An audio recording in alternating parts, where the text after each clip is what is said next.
It's second string, but we don't never sit the bench. Rising stars of the radio, now watch as we ascend. Second string telling the truth, there's no need to take offense. Grant J. Logan in the booth, so you better pay attention.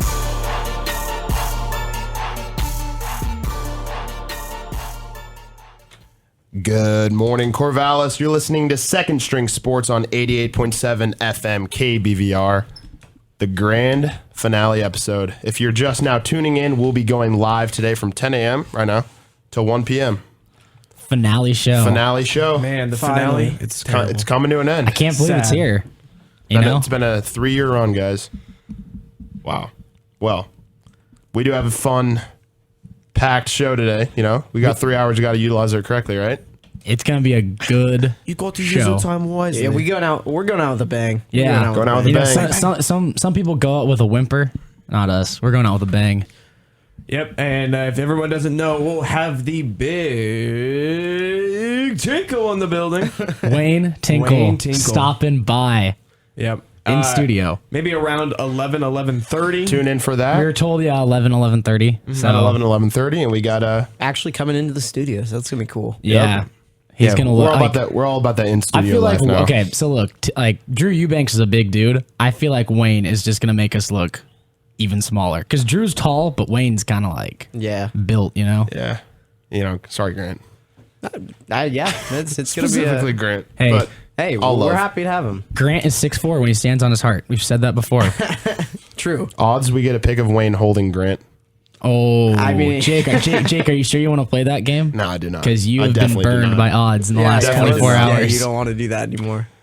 And coming up in a few minutes as well, we got graduating Oregon State guard Langston Morris Walker stopping by in studio as well. So look forward to that. Water You know, boy Lank. couple Softball homie. people calling in as well. Special guests calling in. I got a buddy of mine, Robbie Colans, former receiver at USC, currently works for the opening and the Elite 11, big high school camps run by Nike. He'll be stopping by, talk some college football recruiting, college, talk a little NBA, talk some college football. So it's all going to be good. Yeah. Yeah. We got the live studio on as well. Yep, we'll have some big Beaver Langston's fans here. coming through. What up?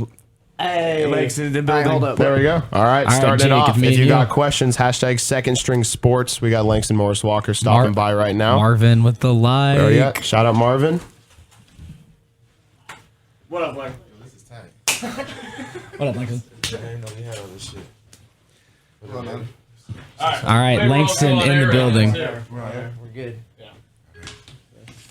All right, if you got any questions, tune in live right now. Hashtag Second String Sports. We got Langston Morris Walker stopping by. Hello. All right. Langston, what's going on, man? What's going on? You gonna introduce Thank yourself guys for real having quick? me. Langston Morris Walker, senior here, Human Development Family Science major. There we go. And, ready to get up out of here, but I'm gonna miss a lot of things here. That was a lot better intro than Drew last week. Drew came on. We said, "All right, Drew, introduce yourself." He goes, Drew. What up? "No, not literally." He goes, "Sup." That was it. That's that it. was literally it. We gave him a lot of grief for that. Yeah. So, anyways, well, we'll just go ahead and get into some questions. We got a couple here. So, kind of this was more kind of geared towards Drew because he was just coming out from high school. But as far as your biggest change from high school like to college ball, what was kind of the biggest difference for you? Just coming out from high school, I was always bigger, stronger than everybody, but and coming to college, I kind of really had to, kind of find something that I was good at, like specifically, I see myself more as like a three-pointer and defensive guy, energy type of guy. So, in high school, I could kind of do everything, but here, you got so many different great talents here, so I had to really, just be specific with my game and just try to make the best out of that. Yeah. So, Lang, overall, in the 4-year career, where was your favorite place to play besides Gill Coliseum? Besides Gill, oh man, I really liked playing at Moda. I always thought that was a great place. But other than that, probably Berkeley. Just because that's where I'm from, and it was like a home game for me. So playing at Berkeley was always fun for me. So Langston, kind of going off that question of favorite places to play, who talks the most trash in the Pac-12? Oh, who talks the most trash in the paint? Team, player, or stadium who talks the Anybody most that trash? you came across. Anybody who was just like, man, this guy's going in anyway. Whoa. A little surprising. In the pack, probably, wow. That's a tough question. Well, I wouldn't say any player. I mean, USC talks a lot of mess, but it wasn't really come from them. It was from O'Shea Jackson. Oh, there you go. All right. What was that? Ice Cube. Wait, not Ice Cube's son. Ice Cube's son. He was Really? courtside then? He was courtside, and he wasn't nice. His movie just dropped, and I was like, I was kind of hyped to see him, but he wasn't hyped to see me. Really? What were some of the things he was dropping at you? Yeah, he was just going. You suck. I don't know. You can't cuss on here. Obviously. No. So he was just like, I was like, dang, like, I wish I had, like, I just seen your movie, just supported you, and he wasn't supporting me. So, but I mean, no, but I love it. He's a SC alum or a student, so just like how his fans do us here. We just don't got a movie, so. It was kind of I got you. All right. Kind of just, who was your favorite team to play against, over your 4-year career? I mean, obviously, easy answer is Oregon, just Civil War wise, but was there another team that you really enjoyed playing against? I mean, I didn't enjoy playing against the Ducks. So, I mean, Or like competing against. So, who I always felt like was a good, probably Arizona. I know a lot of those guys, and we played a lot of they're from the Bay Area, so I know a lot of them. But they are always always a good team, and we always felt like we had a chip, and they kind of always had a chip as well. So I feel like I always love to play against those guys. Yeah. So you mentioned Arizona for the game last year, or for the upset. Can you kind of describe the feeling of that game with the court storming? And kind of how you felt, even how you feel about like the court storming as well, not just that, but overall. Yeah, early in the game, I felt good about it. We had a great attendance that game. Everybody was hyped up about it, and early in the game, things were falling our way, and I think everybody expected us to kind of teeter off like we've done in the past. But, I think we've, it was just a hyped up game, and it was a fun game to play, and, Arizona's so good, so it was nice to know that we can compete with guys like that and compete against ranked opponents. And I think that kind of set the after that game, that kind of set the pace for the rest of the season. Well, Langston, so you're obviously graduating right now, but this Beaver team took a big step forward, making it to the tournament. What was the experience like making it to the tournament, and what does this team have to do next year to really keep going and take that next step? Yeah, well, we got a bunch of great players, especially we had a great freshman class, and I'm sure we're gonna have good freshmen coming in. But I'm excited about this team. I feel like they have a lot of growth to do. Guys like you mentioned, like Drew. He's gonna have a great year. Tinkle when Tinkle gets healthy, I feel like he also is too. And I'm just excited for them, and I hope that they what they have to do is really just they have to maybe define more leaders. They're kind of all, they like to call themselves like the Fab Five of the freshmen. It's kinda like, There you go. Yeah, it's kind of like you can't have 5 leaders, or you can't have 5 followers. So are they all following each other, or who's going to be the leader? So that's Right on. what I think. So looking back at the freshmen as you were just talking about the team, do you have any specific memories from this past season that stick out? Funniest moment? Yeah, I mean, almost just seeing them become themselves, you know what I mean? Yeah. Like, and it's not really on the floor, it's mostly off the floor. Just like, like these guys came in as, freshmen, still calling mom every day, like real just sheltered, Yeah. coach's son and stuff like that. So it was really fun for me to be able to watch, guys like Trey Stevie, kind of be their own person, because they were always, their dads and their family, they have great families and everything. But, I really felt that, I love seeing them come to be their own person. And you could just see it just throughout the year. Just it took 1 year just for, now I think they're feeling just like any other.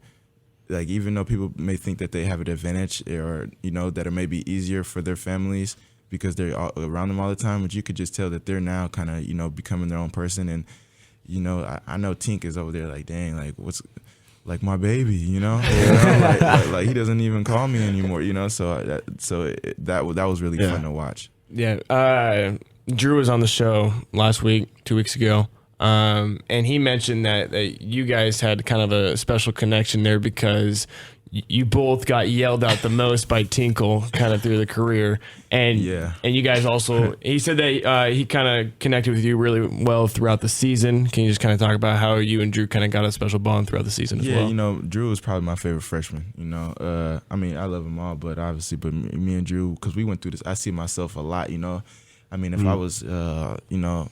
If I was 6'10" and white, we'll be brothers, you know. You know, but he's really he reminds me of myself so much because he's always in his own head, you know, kind of always thinking down on himself sometimes, and that's how I was when I first came in.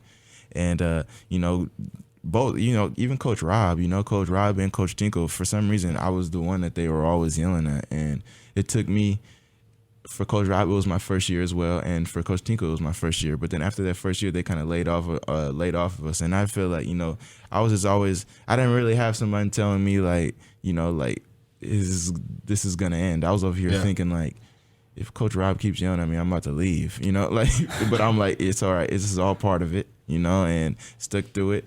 And I know Coach Tinkle is, you know, Coach Tinkle just wants the best for him. So, Well, kind of going off what Logan brought up. So a couple weeks ago, we had Drew in. Drew said you have the best Wayne Tinkle impersonation on the team. I really don't. I knew it, didn't I? I really don't. It's not me. It's Jarmal, you know. So we've heard Langston. We've heard it's Jarmal now. So We can get Jarmal off just the a whole- couch and get him in here, you know. Hey, Jarmal, call in. Text Jarmal right now. Yeah. Let's Get him to call in. Yeah, give him the call. Let's hear his best impression. Wait, can you guys really do that? Yeah, we actually can. We can. Call him. You got his number? I don't think we have his number. We can't. Well, we can't call out. But if you give him his number, he can call in. We can put him Let's on. see a PSA break. Let's see a PSA Yeah, break. we'll see him try to give get a it PSA up. break. But we also, speaking of Jarmal, Yep. we'll segue into this Jarmal segment we like to been playing here lately. It's Jarmal tweets. True or false? Okay. So we have Jarmal tweets that we made up, and This we would have have been better freshman year. If Oh boy. Are you gonna pull him back? all right. So, and then there's some real tweets of Jarmal and some fake tweets of Jarmal, and you're gonna have to decipher whether it's true or fake. True or fake. All right, See? Langston, Or no? you ready for this? I'm ready. All right. When you find 4 boxes of goldfish that you hid from yourself at the beginning of the month, happy face emojis. Jarmal for sure. That's true. That's true. Yeah, That's true. do you have any idea what this weird obsession with goldfish is? I always see these There's a lot of goldfish weird tweets. Jarmal obsessions. There you go. Oh my gosh. All right, here we go. Another one. Somewhere out in the world, a human being just got bleeped on by a regular ass bird. Jarmal, true. True. Yeah, true, that true. was true. All right, you 2 for 2. Drew was about 50%, so Yeah. you're beating the pace so far. All right, here we go. Another one. Kevin Durant looks like a raisin. False. Yeah, that was from our own Jake McGrady over Okay, here. so I'm 3 for 3, huh? Yeah, you're 2 for 3. Here Batting we go. 1,000. All right. Damn, where the fish sticks at? Jarmal, true. There we go. God, we're 4 for 4. Killing it. I guess this is 4 years of being with Jarmal. Oh yeah. Oh my gosh. All right. Here we go. She looking at me like she want the cake. Cake emoji. True. That's actually false. So there we go. Jake, you got him. I mean, I Got guess him. at some Got point him. he could have tweeted it, but we never saw that. yeah. That's All right. something he would say. Though. We got another one. There's nothing better than riding around through Corvallis with a pair of size 15 shoes on your roof. True. That's true. I I don't know the scenario that led up to that. He but- does wear a size 15, so that's why I had to say it was true. All right. Let's see. In line at McDonald's, and all I want is some sausages. Pause. I'm gonna go false. Yeah, that was false. There you go. That's I'm false. gonna go false because if he was at McDonald's, he'd be wanting McDonald's. I like the logic here. Yeah. You're thinking through these. All right. Low key, wanna ride a camel. True. False. What? You put the low key. He says low key a lot, so you guys low key. I want to. All right. He didn't say that. Walk into class and saw a girl's face that looked like a pancake. Pass the butter. You guys are good. I'm gonna go true. False. That one's actually false, yeah. Jake again. Man, yeah, Jake's good at this. Jake is good. He's good. I'm in his mind, man. I crafted. All right, here we Bring go. up your more. This one might be tough. All right. Every time I'm in a hallway full of people, I be thinking somebody gonna trip me. Stay paranoid. False. True. That's Actually, true. he did I'm tweet bad. that. I'm back to Drew status. All right, let's see. We have one more. Yeah, we got one more. All right, go ahead. All right. I'll trade anybody a box of Fruit Loops and a box of cornflakes for the Cinnamon Toast Crunch. I'm broke. That's all I got. True. There you go. I knew he'd know that was true. Yeah. No, he's always trying to make food trades. So Jamal's hanging out at like the little kid table, like back when he was in like in elementary school and trying to deal the food. Yeah, you know. Yeah. Jamal was that guy. That's funny. All right.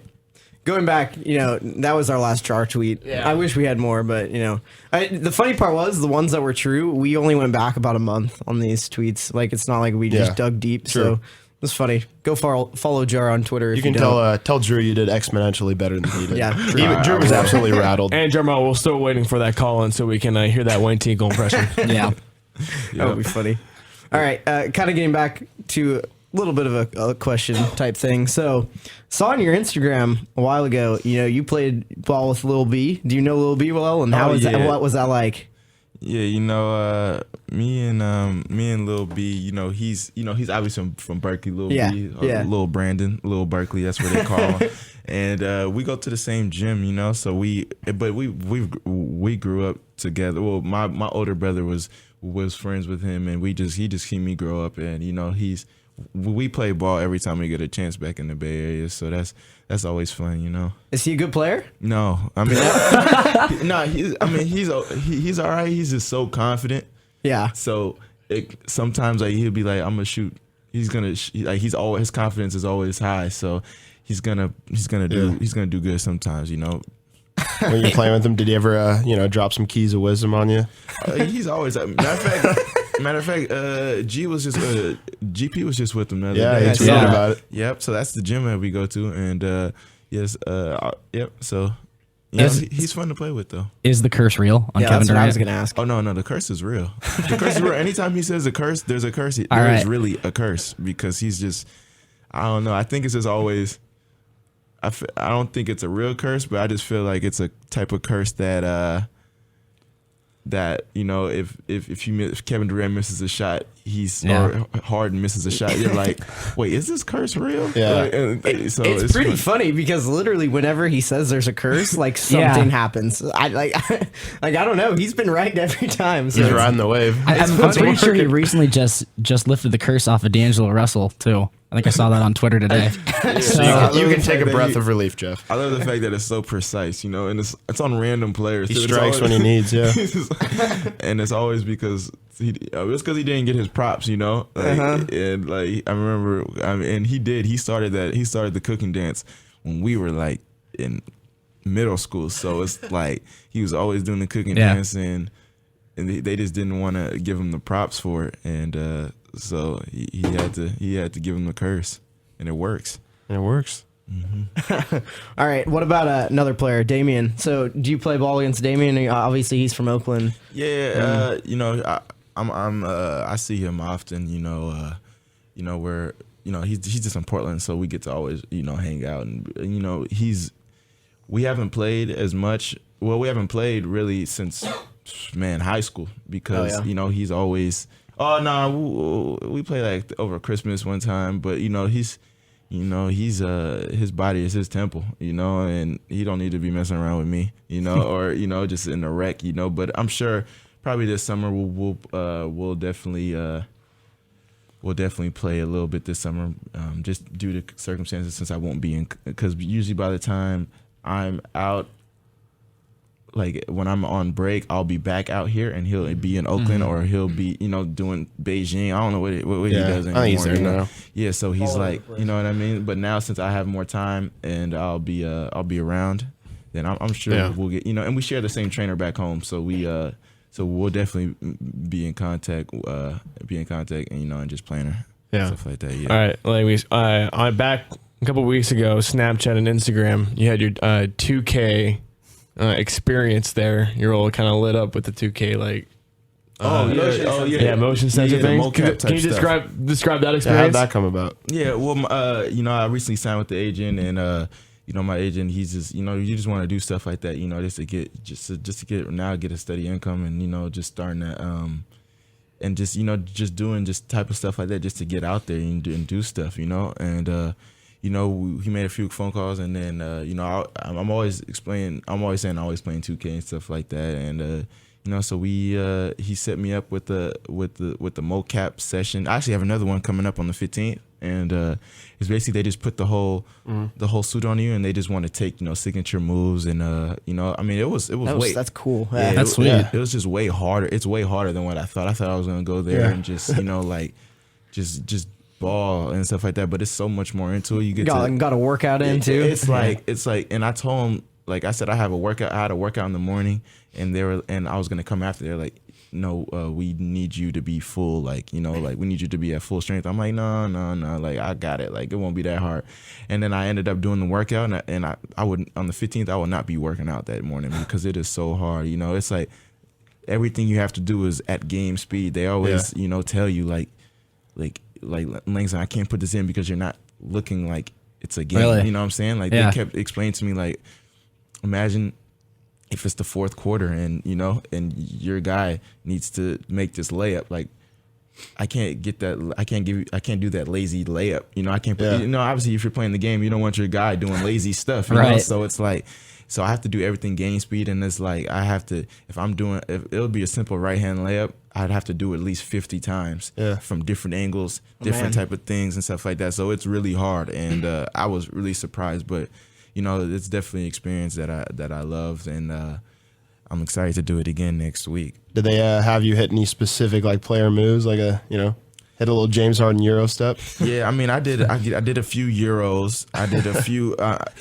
For right now, it's kind of like they have so many people that do it that they'll take moves. But right now it's I know my free throws will be in there. My signature free throws. My guitar celebration will be in there. Oh, that's awesome. So it's really sweet. like when you're doing a my player, or if you're doing a creative player and you pick your moves, you get to. I'll do that, but I think that's all that's all for sure that they can take from somebody, But then they have to look through thousands of different right hand layups, and. What the hardest thing for me was to play Lazy D. I had to play Lazy D for 2 hours. So somebody else was getting those James Harden graphics. They were like, imagine you're creating your player, and your my player was on 28.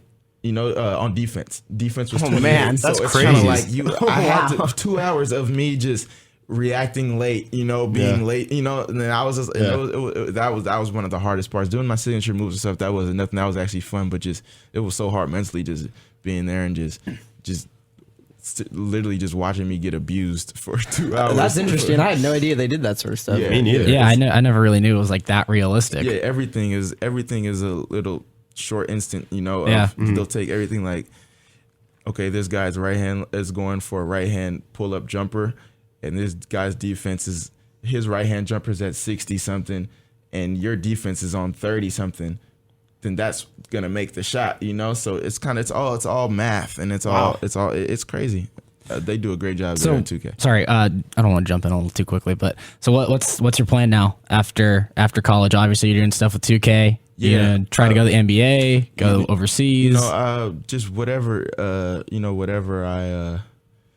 Whatever opportunity. Just whatever opportunities that come, And I know I have a few camps this summer. Okay. And I'll definitely have to show out for those. But I think I'll probably play overseas somewhere. But I just always staying open right now. It's still pretty early for that. Most guys are in vacations and stuff right now. So it'll be fun. It'll be exciting to see what happens this summer.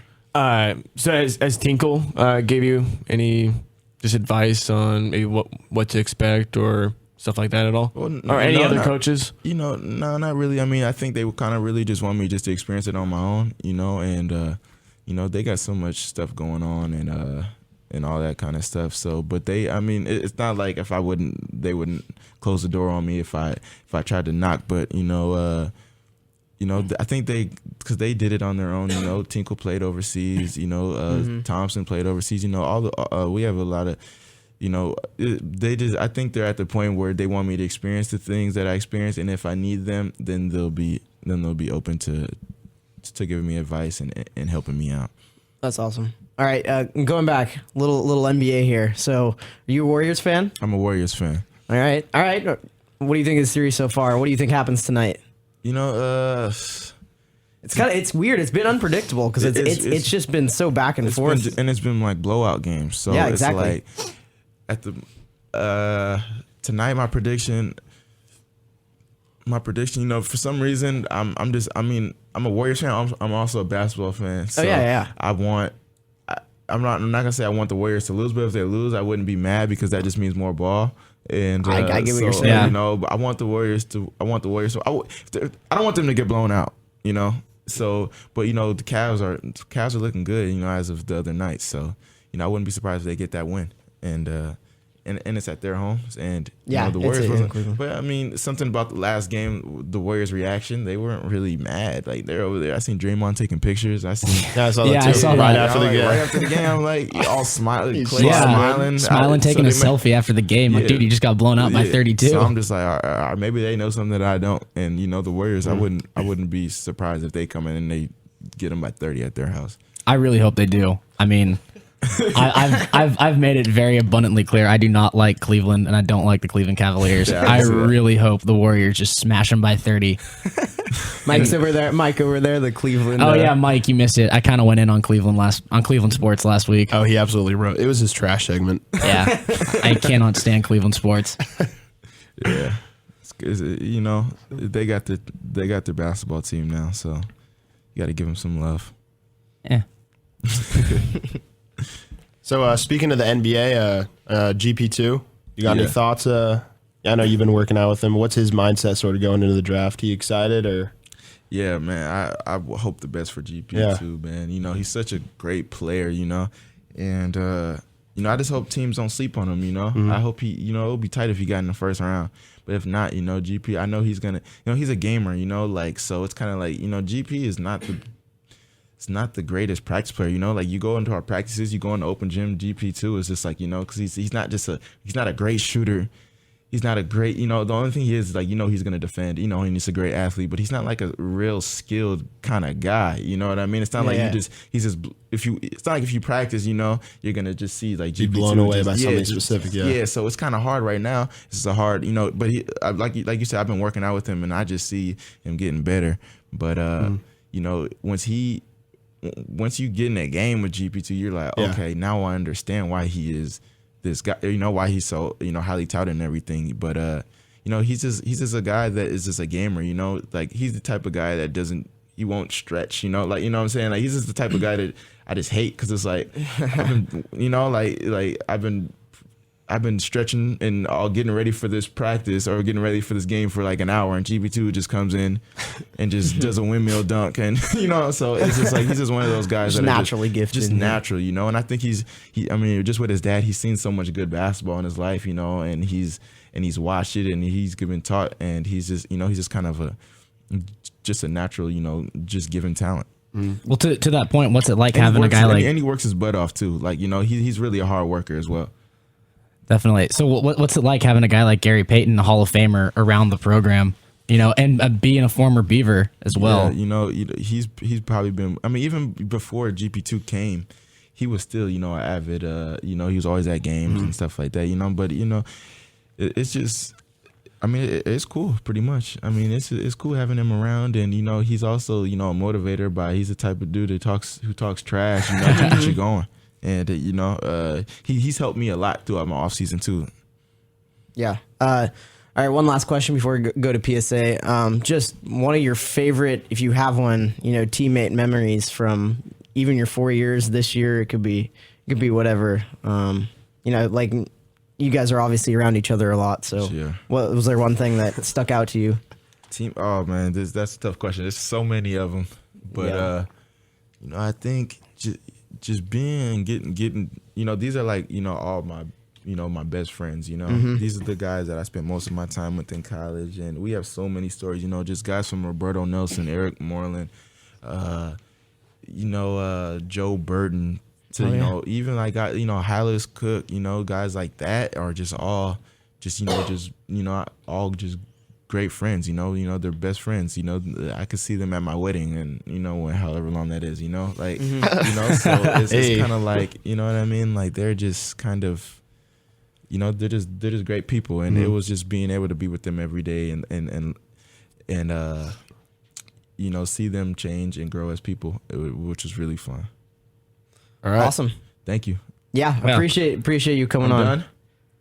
All right, I mean, it's really up to you. We'll have you on as long as you want. I'm about to get a ticket, so I know I didn't expect to be here for this long, but thank you guys. Hey, thanks for coming on. I wish all you guys luck in the future, and I'm sure we'll all be still in contact. Of course, and back to you. Like, Regime for life. Yeah, I just got an email. I'm a part of the alumni association. I'm like, that's scary. That's so weird. Yeah, I will not have the license plate though. Me neither. That won't be me. All right. No, thank you. We appreciate it. All right, man. All right, stay tuned. Thank you. And we're back. Second String Sports going up live. Big thank you to Langston. He had to take off, but killed it.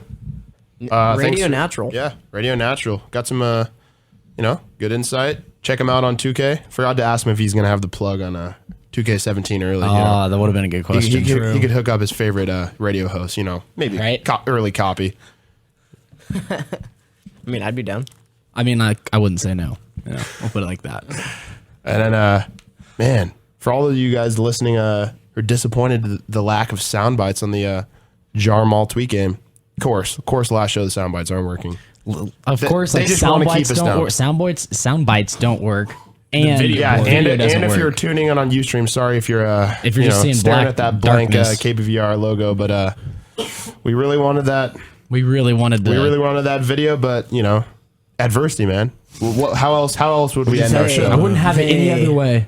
I wouldn't have it. They don't want us to have video. They don't want us to have video. Yeah. Grant over there mangling the mic. No, the mic is. No. This thing It was like that. It's was been like wow. that. Well, so it's been annoying. Yeah. Watch now. Someone from KBVR is going to show up. Grant Ocampo mangled the mic. Yeah, that was not me. That's fine. Just You for the chewing on record.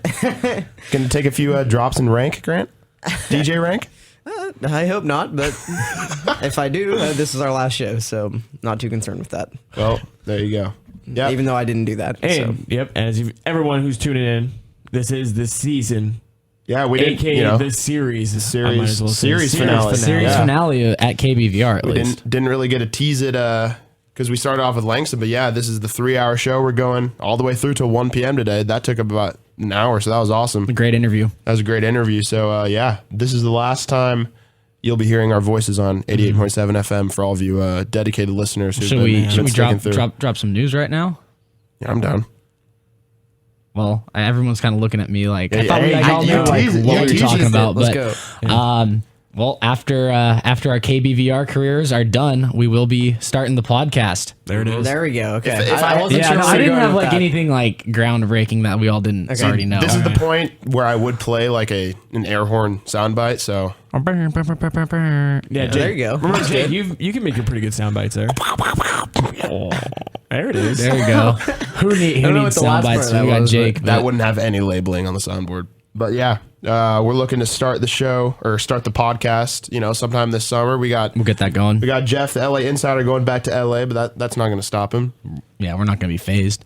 We're not going to be phased. We're going to have Jeff on the show, continuing it. So, and by the way, we won't be filtered on that. So, And also shout out to our in-studio audience Yeah. over here. Yeah. shout out to that. Pretend that's a clapping soundbite. You're the real MVP. Yep. True fans. Oh, and we also forgot to tease. We have the OG spring term throwback intern Mike is back in the studio. There you go. Mook. The, Good to have him back. The Mook minutes. Mook Minute might pop up. Who knows? Whenever. And now that we don't have a soundbite, I'm counting on Logan doing his Mook Minute soundbiter. What did we use for that? The Mario theme song, right? Yeah. Mook Minute. Mook Mook Minute. Mook Minute. There it is. Mike, you are on the clock. You have 1 minute now to speak. For 1 minute, you have anything to talk about. All right. 3, 2, 1, go. I don't have anything to talk about. I wasn't prepared today. Yep. I just decided I would come on, have a little bit of a, random talk. Maybe some Machado Oh, yeah. Machado v. Ventura. talk. How do you feel about that? I feel pretty good about it because Ventura got punched in the face. And that always makes it a good day because I'm not a big Ventura guy. He's always kind of a, I don't know, Instigator. cocky instigator. Yeah. But I mean, Machado's kind of a fireball too. What was a better fight, Jose Bautista or Manny Machado? That's tough. 30 because seconds. Okay. Batista, because it came out of nowhere with Odor. And I hate Batista more than I hate Ventura Why? because I don't like Toronto, and that bat flip pissed me off. 10 seconds. The bat flip pissed me off. I don't know. I'm just not a big Batista fan. 5, Like to see him 4, face punches. 3, 2, 1. 1. Mook Minute Mook out. Minute out. There you go. By the way, this is a I 3 love hour, that bat This flip. is a 3-hour show, so we may be having, one last finale Mook Minute coming up, Maybe. rounding out the 3 hours. We'll see. Maybe. Maybe a few more. Maybe, who knows? He might have multiple Mook Minutes. Maybe, yeah. Mike over there Might shaking want to get his head. prepared, Mike. Better Might be want to ready, get Mike. prepared. Yeah. Just Fair warning. an update for you guys. Langston just thanked us on Twitter and said, and I didn't get a ticket for anyone who was Hey, wondering. There you There go. it is. There you go. Good to know. Shout out OSU parking. Let's go. For not being they. For once. Well, they For still are once. they, but yeah, shout out. And if you guys are just tuning in, next about half hour or so, Wayne Tinkle should be stopping by at some point In studio. in studio. So we're, Yeah. we're looking for him, and when he shows up, we're gonna go to PSA, talk to him for a minute, and then we'll have him on. So just be prepared for that. My heart is just racing right now. Just in anticipation of getting Wayne here. It's gonna be fun. We've tried a couple times, and it's been hard just because they're so busy with recruiting and all that. It's very understandable, but cool that it's working out for our last show. So there we go. Next half hour. Yep, we'll get Wayne Tinkle on here soon, but let's kick it off with some NBA talk. All right, NBA talk, NBA Finals. We got Game 4. We got another studio audience We member got out more. there. We got more studio. We got more audience. fans. This is rolling More in. fans. There we go. Crystal is rolling in the building. There it AKA is. Mom. There she is. There we go. We could get her a minute shout out. Bring her in. We can- Bring her Hey, in. Crystal. Wait, Bring her in. Before we go in, Crystal. Yep. Bring her in. Bring her in. Bring her in. I mean, we have so many guests on today. Might why as not well. add more? Guys, How's it going? Hey, you're on air. thank you for. Oh, I'm Yeah, you can talk. This is our Nice. arguably our most dedicated second string sports fan. Been going for 3 years now. absolutely. I don't even know Look about at me go. arguably. I think I think just it's like a matter of fact. There's no argument. Oh yeah, there. you are the I just wanted to be Super fan. democratic about it, but it's yeah. biggest fan. When your mom takes off of work because her son's got a radio show and all of her sons have the radio show, you take off of work. There you go. That's awesome. So I'm dedicated. What can I say? So you guys missed the Langston interview. Where were you guys at? You guys are a little bit late. No, I heard because he didn't do his. Was it the Tinkle thing? Oh, impression. Impression? Yeah, No, yeah. I was listening. I was Okay, waiting for okay. your brother. Yeah. Classic So, Trevor. had to wait. But I was listening. I couldn't see you, but I was listening. All right, cool. Now that you're actually in here, initial impressions. It's a cool little area. It's super cool. We had the tour yesterday from Logan, and I'm impressed, guys. It's nice. Yeah, Really nice. They really did it big. I mean, I've heard that a lot of this equipment is even a lot better than some of the state of the art stuff that other radio broadcasts have. So Yeah. it's cool. So, Mom, what are your Fridays now going to consist of? Oh man, I might have to work. Hey, Maybe the podcast. unless you have a Maybe. podcast. Maybe. Come on, guys. She'll be downloading those links and listening on the car rides. That's right. Yeah. So unless you guys get on the podcast, I might have to work. Man, we're gonna try a podcast. Yeah, All right. we'll get it going. All right. We're gonna try it. All right. Let's do it. There it Yeah. is. All right. There you go. There's a shout out. There's the Crystal shout out. I'm here. All the way from Alaska. I'm here. You've been listening to Crystal McGinnis on 88.7 KBVR Corvallis. That's right. She's tuning out. I got a question. All right, there we Crystal, what's your favorite Logan McGinnis moment or most embarrassing Logan McGinnis moment? You are a mom. I'm sure That you I got can say on air? Well, you can't swear, but yeah, you can say it on Yeah, air. you can pretty much say anything as long as you don't swear. As long as you don't swear, you Well, can say yeah. you can say anything. But I can say damn as in DAM. Yeah. Okay, Because I am- think of it like this: if The Simpsons said it, you're good. Okay. Man, I don't know. I'd have to think about that because there's a few. You want to roll back and get back to us? The roast of Logan. Yeah, I might Yeah, have the to. roast You of want to Logan. roast me? Let me think about it. right, I'm Logan sure your McGinnis trash dad has The Logan some, too. McGinnis trash segment. Yeah. Trash segment on Logan. Let me think about it. Savage. I like it. That's I'm how we looking forward roll. to that. That's how we roll. You guys can come up with the top 10 Logan moments out there. Okay. In the We'll with huddle the family audience. around. Yeah, the studio audience can come up with the top 10 Logan moments, and also you can come up Okay. with a top maybe 5 second string sports moments if you can recall any. Oh man. So there you you go. guys, I wasn't prepared for this. I know that's why we're teasing it. Putting you all on the right? spot. We're teasing I know it. you are. And we're gonna go with the number one fan right here, and you're gonna come up with your top 5 and your Okay. top 5 or top 10 Logan moments. Okay. I'll dig deep. All right. Perfect. Do your research. Yeah. do The my mental research. research. Get my phone out. So look forward to that later in the show. Here we go. Yeah. Thanks, guys. There we go. Thank you. Thank you, Crystal. All right, Logan's sliding back over. So let's maybe talk some actual sports right now. Yeah. Before let's get into it. before Wayne gets here. That is what we're here for. Yeah, before Wayne gets here. NBA Finals tonight, Game 4. Warriors up 2-1 in the series. Yeah, I talked about it a little bit with We Langston, we kind of touched on it with Yeah, Langston. we had to talk about it with Langston. Definitely. We got a Bay Area guy. Exactly. You're gonna have to talk NBA Finals with I mean, him. it's they've all been blowout games. Yeah. You know, it's unpredictable. I mean, It really it's a is. blowout for one team one night, and then it's the complete opposite the other night. So, but what do you guys think? Or how do you guys think Game 4 is going to go tonight?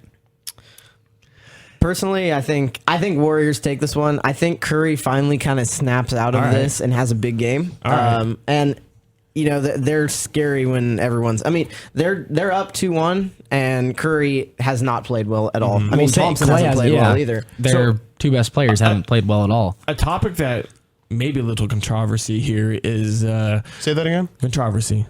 Okay. The people across the bay like to say. What? Controversy. Controversy. Oh, controversy. There you go. All right, you got it. could actually enunciate it and say it. Hashtag be normal. Pause. Kevin Love Okay. didn't play in this last game. True. So, do they kind of say, yes, your concussion's still kind of bad, and sit out Kevin Yeah, Love? I Because think- they played No, great Way without better. Kevin Love. You think he plays? Exponentially better. I think he plays. You think he plays? I think That hurts him, though, I think. No, You don't think so? Well, I think Kevin Love plays purely because of public perception. I think Kevin Love he's arguably one of the most scrutinized players on that team, other than LeBron. I think Kevin Love almost has to play. If he sits out and they lose by 30, it's going to look like, oh, well, Kevin Love didn't play, quit on his team. And especially after being injured last year, I think there's this pressure now on Kevin Love to play, especially in a sport And almost like, the organization as well. yeah, to and utilize. especially in a sport like basketball where, I mean, it sounds messed up, but like concussions just aren't that big of a deal. Yeah. You know, I don't know the NBA concussion protocol, and I didn't know about it until Kevin Love got hit, in the back of the head. I just don't think, the NBA is going to take concussions as seriously as the NFL would, which they don't have to. It's not a contact sport where 300-pound men are banging their heads into each other at full speed. Yeah.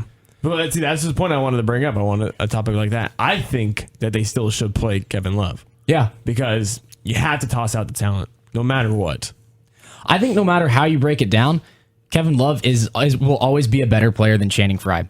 No matter how you do it, like no matter what time of the year it is, what game it is, Kevin Love is a better player than Channing Frye, and you have to play him. Well, the lineup that worked for them was that starting 5 lineup when having LeBron at the 4, Richard Jefferson at the 3, and then Tristan Thompson at the 5.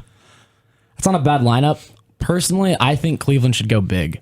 I think because when you play the Warriors, you got to force the Warriors to play to your style. And I don't think the Cavs play well playing that Golden State style where we're going to go small, we're going to run, we're going to try and shoot threes. I think you saw it with OKC. OKC tried to go big though. It worked for 3 games. Mm-hmm. And then OKC decided to go back to this kind of small ball hero ball where Kevin Durant and Russell Westbrook, just go ISO ball every time. Yeah. And they lost. Well, also with Warriors, they countered that too in the Thunder series. True. So they countered the Oklahoma City's counter, and there were just multiple they were coaching mind I guess games I'll put it like this: if I'm the Cavs and Festus Ezeli and Andrew Bogut beat me, I'll live with that. Like, sure. I will live. I will live if Andrew Bogut goes out and has the best game of his life, and same with Festus Ezeli. I can live with that. But if you go big and you have major big guys, it's the quickness is also an aspect of rolling off the pick and rolls. If you get off a pick and roll and you have Channing Frye on Steph or Clay. True. I mean, I'm talking more about put in Mozgov. I think you got to give Mozgov some minutes, at least just try to shake it up. I mean, I know they won by 32 on, what was it, Wednesday? Mm-hmm. But I think you still got to change something. I think that's kind of like a one-game anomaly for the Cavs. Kind of with the home court at home. Yeah, exactly. It's kind of one of those things where it's like, how do they not, win that game? Yeah. You've been smacked in the first 2 games by a point differential of 48 points. And you come back home, you almost have to win that game. Mm-hmm. Yeah. Got some more studio audience guests in here. Man, just I can't see who is we it. got George. Hey, George. all right, George. George Eberle's coming on radio right now. Yeah, we need a George. We're gonna get 30 George seconds, minute. George. Or the right. George men. All right, wait for a second. All right, Hey, it's a you're family. on air. It's a studio family. You're on air. You're live, George. Do not swear. All right, there you Step go. up to the mic, George. The people want to hear you speak. All right, well, this is my first time on radio, so There you go. First time for everything. first time on radio, first day before graduation, so don't really know what to say here. George, give us your take on the NBA Finals. You got a minute. Go. I don't know. Seems like the Cavs might be doing a little bit better without Kevin Love now, but And we were just talking about that. That's good. That's good timing. I still don't know if they can do it. I think maybe 6 games and Cavs are done. All right. Okay, That's all I like got. it. That's solid. I'm going 5. They taking the loss tonight then? Yes. Yeah. All right. All right, there you go. There you go. That's George's take. George has Cavs going George's hot down 3-1 takes. tonight. player. Give him a player. Yeah, George. Like a if you trash had to, segment. If you had to pick a specific player to roast, this is your trash segment. Who'd you like to go in on? Use this platform as your opportunity. The people want to hear you speak. 25 seconds. I mean, I don't like Matthew Dellavedova. Yes. There you go. There you go, George. Yes. Why not? I don't know. I just don't think he's that good. I think last finals he got a little bit too much of a name for himself. He played like a little bit of good defense, and suddenly he's like 10 a seconds. name. So I don't know. I don't think he's any good. George hates Australians. 5, 4, I 3, can't say that's not 2, no, I'm just kidding. 1. George, thank you That for was coming perfect. on. Thank you. Thank you. There it is. Perfect Thanks, minute. George. And that's for anybody that wants to roll through KBVR Studios. We will put you on air. Are we taking calls today? We're taking calls. We'll take calls? We'll do All right. anything. All right. If you want to roll through right now, give your This a is- little opinion. We'll give you a minute. We literally got Yeah. 2 more hours here, so we're just chilling. Yeah. So Yeah, that was an awesome opinion. I Yeah, like it. There it is. All right. Back to the NBA Finals still as George ended off on that. That was George Eberle right there on KBVR. Roommate Okay. of Logan. Roommate of mine. Yeah. There you Great go. guy. Gave a hot take there with Dellavedova. So what do you guys more NBA Finals talk here. What do you guys kind of see coming out? That's George kind of gave his prediction. yeah. What kind Like final series predictions. Kind of final series prediction, but even more in-depth stuff. We'll go more in-depth stuff right now, but kind of like predictions. What do you guys got going on just for this game? Just for this game tonight. Like I think you've already said it. Yeah, like I said, I think Steph kind of snaps out of his little skid. I think Warriors win kind of a close game tonight. That's what I'm saying. I'm going the same thing. I think Warriors win game 4. I don't think it's going to be a blowout. No, I think you're right there. I think it'll be like Warriors by 10, maybe like 15 with kind of like a couple late threes, but it'll look worse than it actually was. But Warriors tonight. I'll go against the grain. I'll go different. Just I think they're going to win. I think the Warriors are going to win this year, the finals in 6 games. But I think the Cavs do get a close one tonight. tying it up at 2. I got the Cavs as well, and a close one. Probably like a 5-point game, honestly. Yeah. It's going to be an I awesome think game. I honestly think it can go either way, but I'm gonna stick with the Cavs here. I think it goes 2-2. I think LeBron. I think this might be the best game in the finals you'll see LeBron play. That's my prediction. We might see LeBron go for, I'm gonna say 45. Wow. Whoa, There, okay. wow. Bold Well, prediction. I like 45 it. from That's what we LeBron, need. huh? He had arguably one of his best alley-oops ever I'm last saying game. he's going for his best game in the series tonight. All right. All right. I mean, prediction. Mike, what do you got? Mike, get in there. Well, I just want to say, I mean, have you guys even realized how great of a finals LeBron is having so far? Mm-hmm. Like, he's leading both teams in like points per games, assists per games, rebounds per games, and steals per games. Both teams. Yeah, and that's what I'm saying. He's going to have his best game tonight. Okay. So he's already having a great finals. Points wise, or playoffs. is he gonna stuff the sheet a little bit? Yes. Is he gonna do like 45, 10, and 8 or something like that? Yeah, that's what I'm saying. You're gonna see probably maybe the best performance in an NBA playoff game by LeBron Okay, ever. I feel it. I can see that happening. Like, I think the Cavs are gonna win. Not a blowout, but like 10 points. Like, honestly, think about it. This could be the last Cleveland home game for him for the year. Yeah. So I think he's gonna come out 8. Well, okay, so going off of that, so talking to the series, kind of hearing a bigger picture. So we're all kind of on, well, 3 of us are on the Warriors. So if the Warriors win tonight, is this LeBron's last game in Cleveland? I don't mean like ever. No, I don't mean ever. I just mean like for this series. I'm basically asking, does this series go back to Cleveland if Golden State wins tonight? If Golden State wins tonight, no, this thing is over. I agree. Because if the Cavs win tonight, then they have a little bit of a chance to win a game at Golden State. Yeah. I think because they'll have some momentum. You know what I think it'll be? It'll be similar to that Raptor Cavaliers series where if Cleveland wins tonight and then they kind of go back and then I think the Warriors go, all right, enough messing around. We're going to win. I think Game 5's a lock. It's a win for the Warriors in Oakland. I think there's no chance Cleveland wins on the road. And then Game 6 with that closeout, I'm picking the Warriors again if it goes to 6. Mm-hmm. Unless they really figure something out. But I don't. I don't know what. Yeah, I don't know what else they can do because I said go big, but it's not like I have all the I don't have that much confidence in Timofey Mozgov, a guy who is a verb for getting posterized. Who posterized Mozgov originally? Blake Griffin. Yeah. Well, Blake did it, but there was someone else who Mozgov was playing on the Knicks twice. Yeah, and someone else did it. Just got Mozgoved. This is worth a Google search. Yeah. So right now, are we all kind of Jake? What was your opinion then on if Kevin Love plays or not? I think Kevin Love shouldn't play, and I think if he doesn't play, they have a better game because, I mean, we saw Game 3. It's just stretched so much. The Cavaliers, when they go with the bigger lineup, is just so much more efficient. I don't really see his role fitting in this series like beneficial at all. Mm-hmm. I don't know. So we got the Cavaliers with and without Love for the 2015. We got a field goal percentage with Love, 53%, without Love, 51%. And the opponents with Love is still 50%, and without Love, it's 49%. So they're shooting a better percentage, and they have a better defensive percentage with Kevin Love in the lineup throughout this whole year. But granted, with the without Kevin Love games are going to be like a lower scale. I just saw this stat. I don't know how many games it is. Before we get into that, I just want to say I looked up Mozgov getting dunked on. Okay. There's like 3 dudes who've dunked on him. Blake Griffin's done it twice. DeMar DeRozan got him. And Andrew Bynum got him.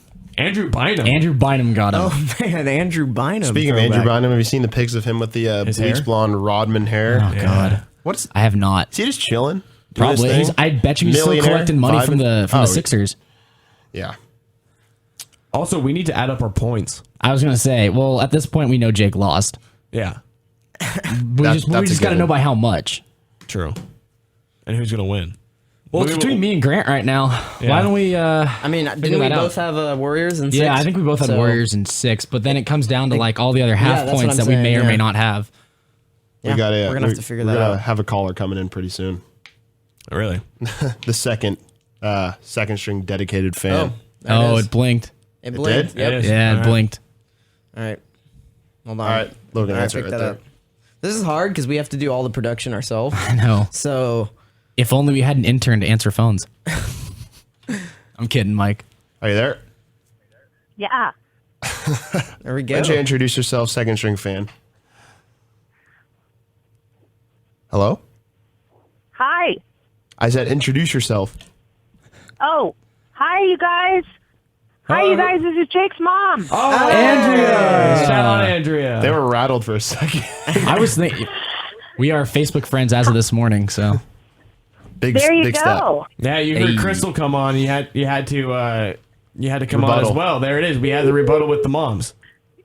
Of course, I have to tell you, I'm your number one fan. Oh, Crystal. Man, we're gonna have the battle of the moms. It's like Batman v Superman. Man, Battle of the Moms. Yeah, well, maybe we'll have to let them duel it out in some sort of competition at the park or Like something like American that. Gladiator Yeah, style. American I Gladiators. love it. There it is. We'll come up with some competitions for the battle of the second tree Maybe sports some number one trivia fan. or something. The winner gets, we'll weasel some more cups out of Grant. Yeah. Not me, All Grant. right. GVD. Well, I'm bummed you guys don't have a camera so people can see those fabulous hats. Oh, yeah. know. Oh, yeah. Shout out the hats. we all got the hats on right now. They'll They're be making great. an appearance, yep. Yeah. Oh, nice. And if you guys are just tuning in, you're listening to Andrew McGrady, aka Jake's mom, on Second String Sports KBVR Corvallis. This is the series finale. Series finale. We got fans in studio. I We got know. fans calling in. So, It's so sad. Yeah. Miss McGrady, aka Andrea, do you have any special second string sports moments, or also a favorite Jake moment of all time? Basically, roast Oh, Jake. my gosh. We would need hours for the Jake moment. But I think my favorite is when you guys would go off sports topics just for fun and, like, talk about what's in your crock pot. the Crockpot segment is your favorite second string memory? So if That's Andrea, that's a if, real wild card memory. Andrea, if you could put anything in your yeah. crock pot, what would it be? If I was cooking in something in the crock pot, it would be anything. something with lots of cheese. All right. Respect. We know what Second string loves yeah, the cheese. you know Love Michael the cheese. Powson. You know what his favorite thing to put in his crock pot was actually a double cheeseburger or something from McDonald's. What a Big it was. Mac. And Big Mac sauce. Big Mac sauce. That's what it was.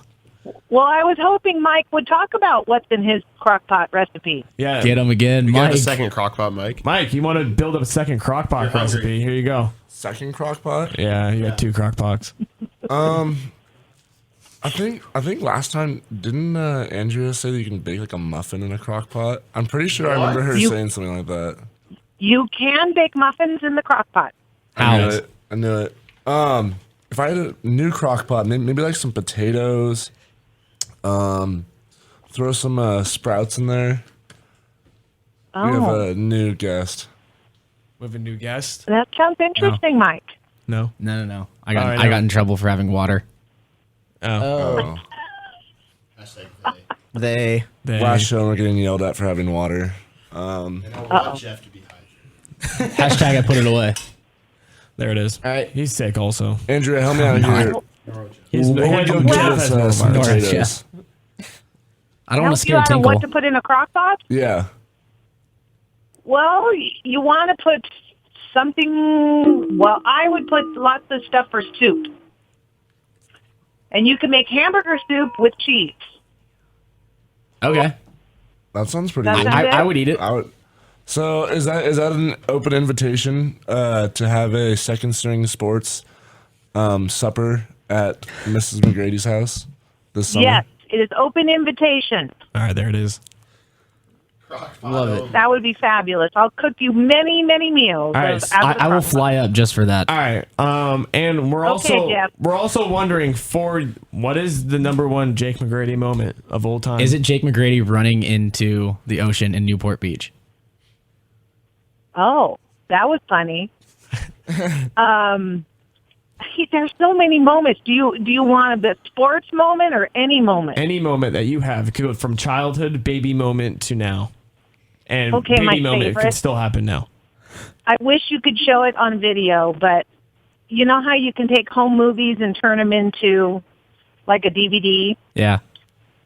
So we did that of our old home movies, and I found a great section of where Jake had wrapped his arm in toilet paper like he had a cast. And he sat there looking at the camera, convincing his little brother, who was 2, that he'd broken his arm, and he'd been to the hospital and how much pain he was in. And poor little Connor looked at him and said, "Jakey, are you going to be okay?" And then Jake rips off the toilet paper and says, "Ha, it was all fake." There it is. Toilet paper poppy. Toilet paper That poppy. was pretty cute. Been a savage since birth. All right. Well, thank you, Andrea, That's my for calling favorite in. moment. All right, Thank thanks you for very calling much. in. Guys. Thank you so much, Andrea. Stay tuned for the You're Wayne welcome. Tinkle interview. Thank you. Have fun at graduation. I'll be there to watch you. Thanks. All Go right. Beavs. Go All right. Beavs. Go Crockpots. Bye. There we And- go. Yep, that was Andrea. Man, that was Grady. great. Yeah. Hey, toilet paper poppy. How do you feel? I guess. Can we reenact this? I don't know. Can we reenact this and somehow and get another photo like that? Yeah, I'll do a reenaction. All right. A little fake What cast if you- moment. All right. Sounds good to me. I don't know. We might have to have Jorge call in, Grant. Yeah, he actually texted me. We're gonna have him call in after a tinkle. Ooh, There we yes, go. There it is. There it is. Wow, I got a buddy who wants to call in too. Hey, Yeah. the more we got two more I hours. got- Yeah, we have 2 more. I just figured might as well space. The them out a little finale bit. is also for the fans. We got That's the thing. This is got for at the least fans. 3 This is- call-ins this right is now. for the fans. We It's got, hard we because got we don't know 3 when Tinkle's call-ins. coming, so we don't want to like start anything too much. But that worked out well with Andrea Yeah, there. Andrew so. timed that up very nicely. Isn't this weird to think that if this would have been one of our regular 2-hour shows, we're only technically 20 minutes in because we still got 2 hours left. Yeah, True. Wow. It's for the fans, man. time's fans. flying by right now. Studio Yeah, audience, guests talking in, phone calls. Yeah. We're Okay. just waiting for the big fish, though. It's coming through anytime. I think we all just keep kind of like looking out at the glass, like, all right, when's Tinkle gonna show up? He's an elusive big fella. Yeah, elusive big fella. I like that. What is that look you're giving me right now? I don't know. All right.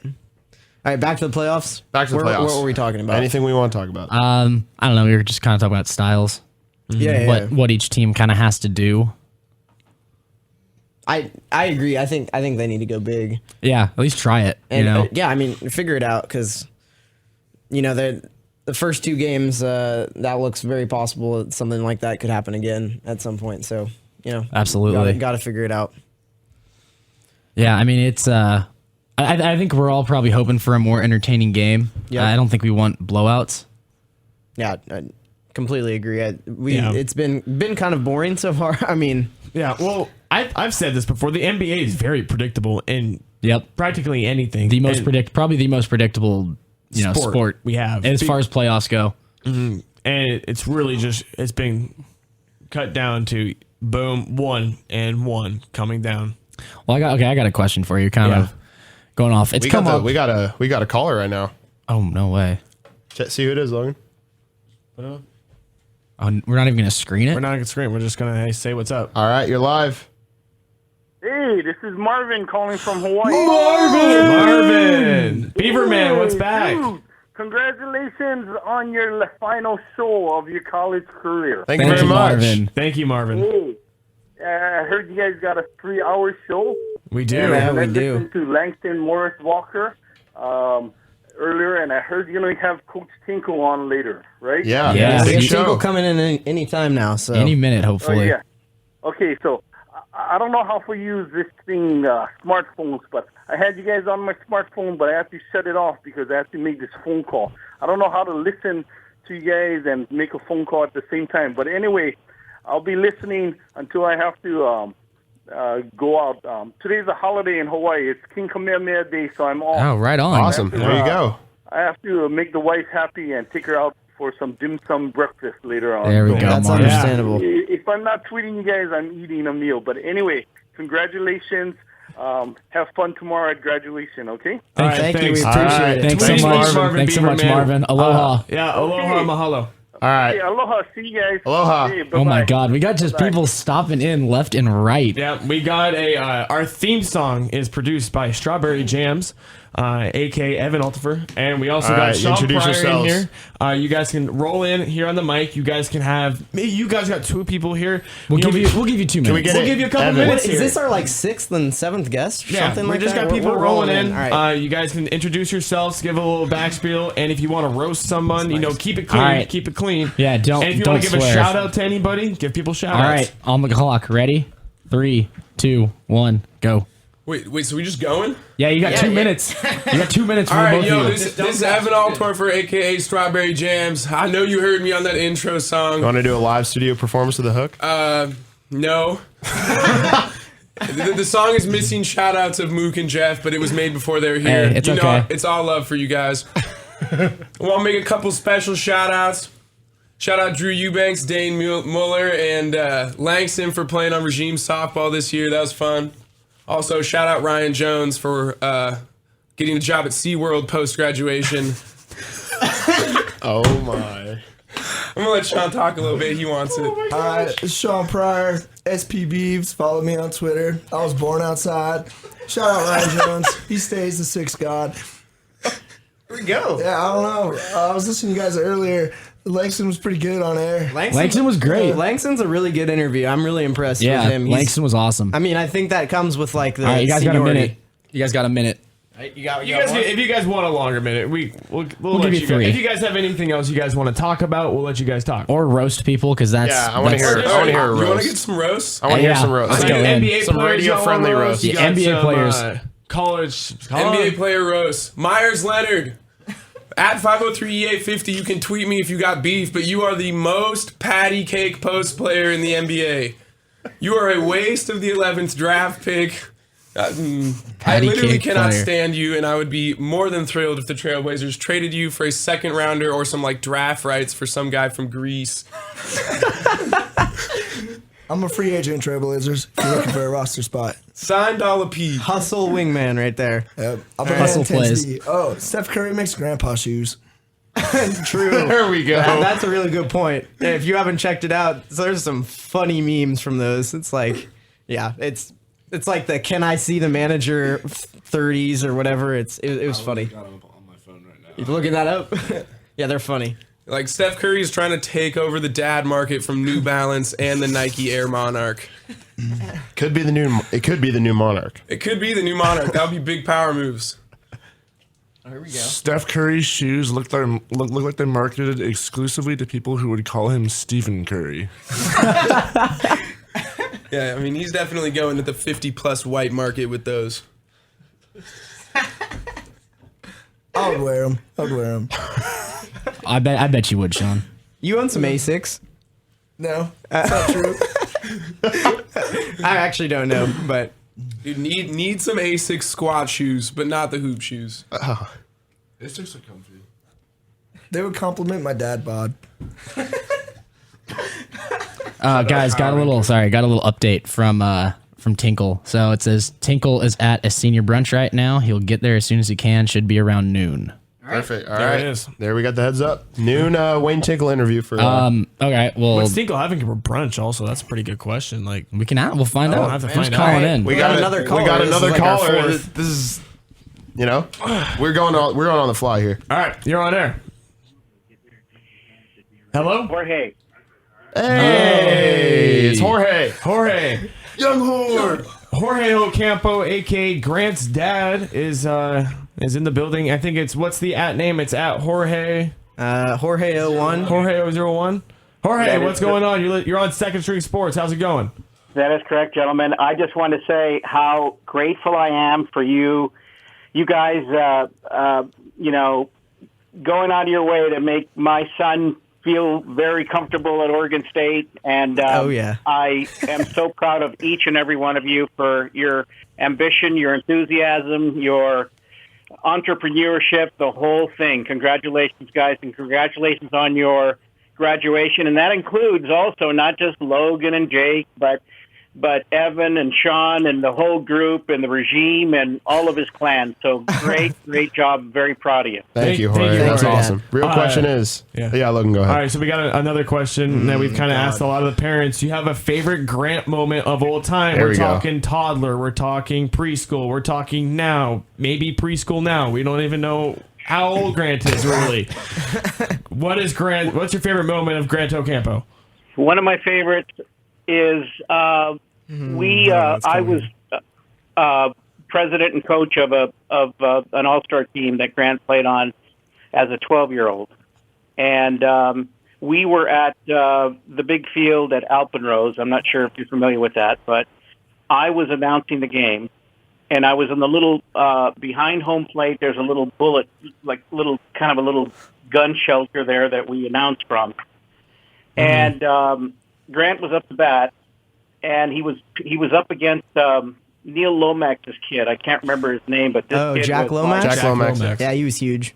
He was huge. And I recall watching Grant with his bat on his shoulder, like watching maybe 5 or 6 pitches, and I could hear, this kid was throwing so fast that I could hear the strings catching the wind and whistling into the catcher's glove, and it was a loud pop every time. And I was thinking, oh my God, what's going to happen? I hope he doesn't hit my kid. But anyway, I think Grant might have whiffed that at bat, but I was so glad that he was a good pitcher. He at least stood up against them and didn't just watch. But I think he may have been called out on strikes on a bad pitch. Grant. It is what it is. Mm-hmm. But I will tell you that I was scared. I was scared for myself back behind Grant, much less what he was with his bat on his shoulder. But later he made up for it by retrieving a pass ball, and one of the Lake Oswego guys tried to get third on him, and he threw the guy out at third. Oh, I do remember that. He made actually, up for yeah. it. I didn't know where you were going with the whole Neil Lomax story or Jack Lomax, but he was good. You never know where Jorge will go, guys. Yep. Attaboy, A Jorge. lot like Marvin. You never know what's coming. And by the way, I love Marvin. I think he's been such a great supporter of you guys. I love the fact that, like, he's got that Hawaiian love culture heart. He's got a big heart, and those Hawaiian people are very special to me. Yep. Agreed. He's an awesome fan. So thank you for calling in. We're joining the alumni crew. We're with you guys. That's right, and we'll see you this summer. Watch you play softball. And one last thing, go Giants! Oh, Jorge, we've never met, but this is just killing me. I'm born and raised in LA. I got my Puig shirt on right now. Oh, I'm sorry. Jorge.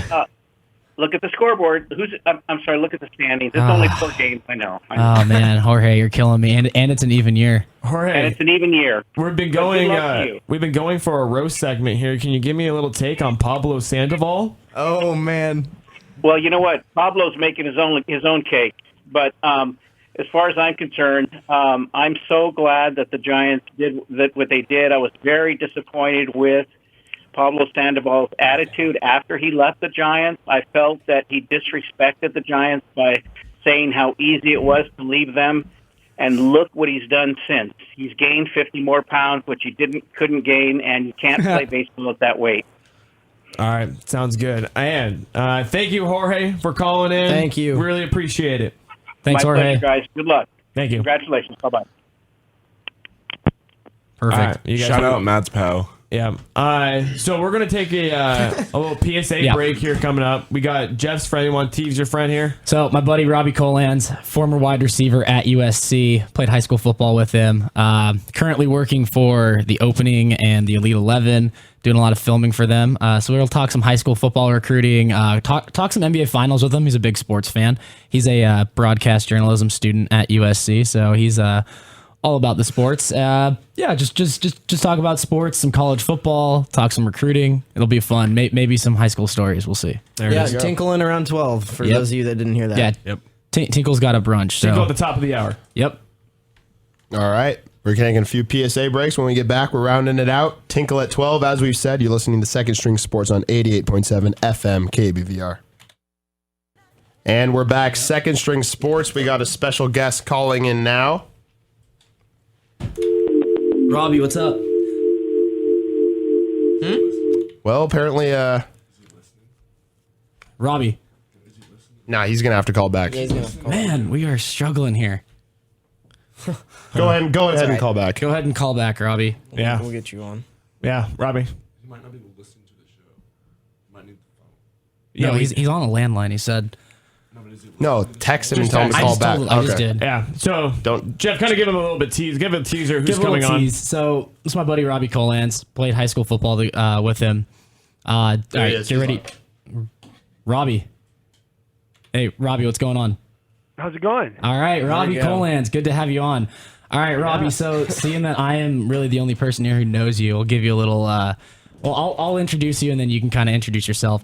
All right. Well, I went to high school with Robbie. Played football. Robbie walked on at USC. Played receiver. Fight on, baby.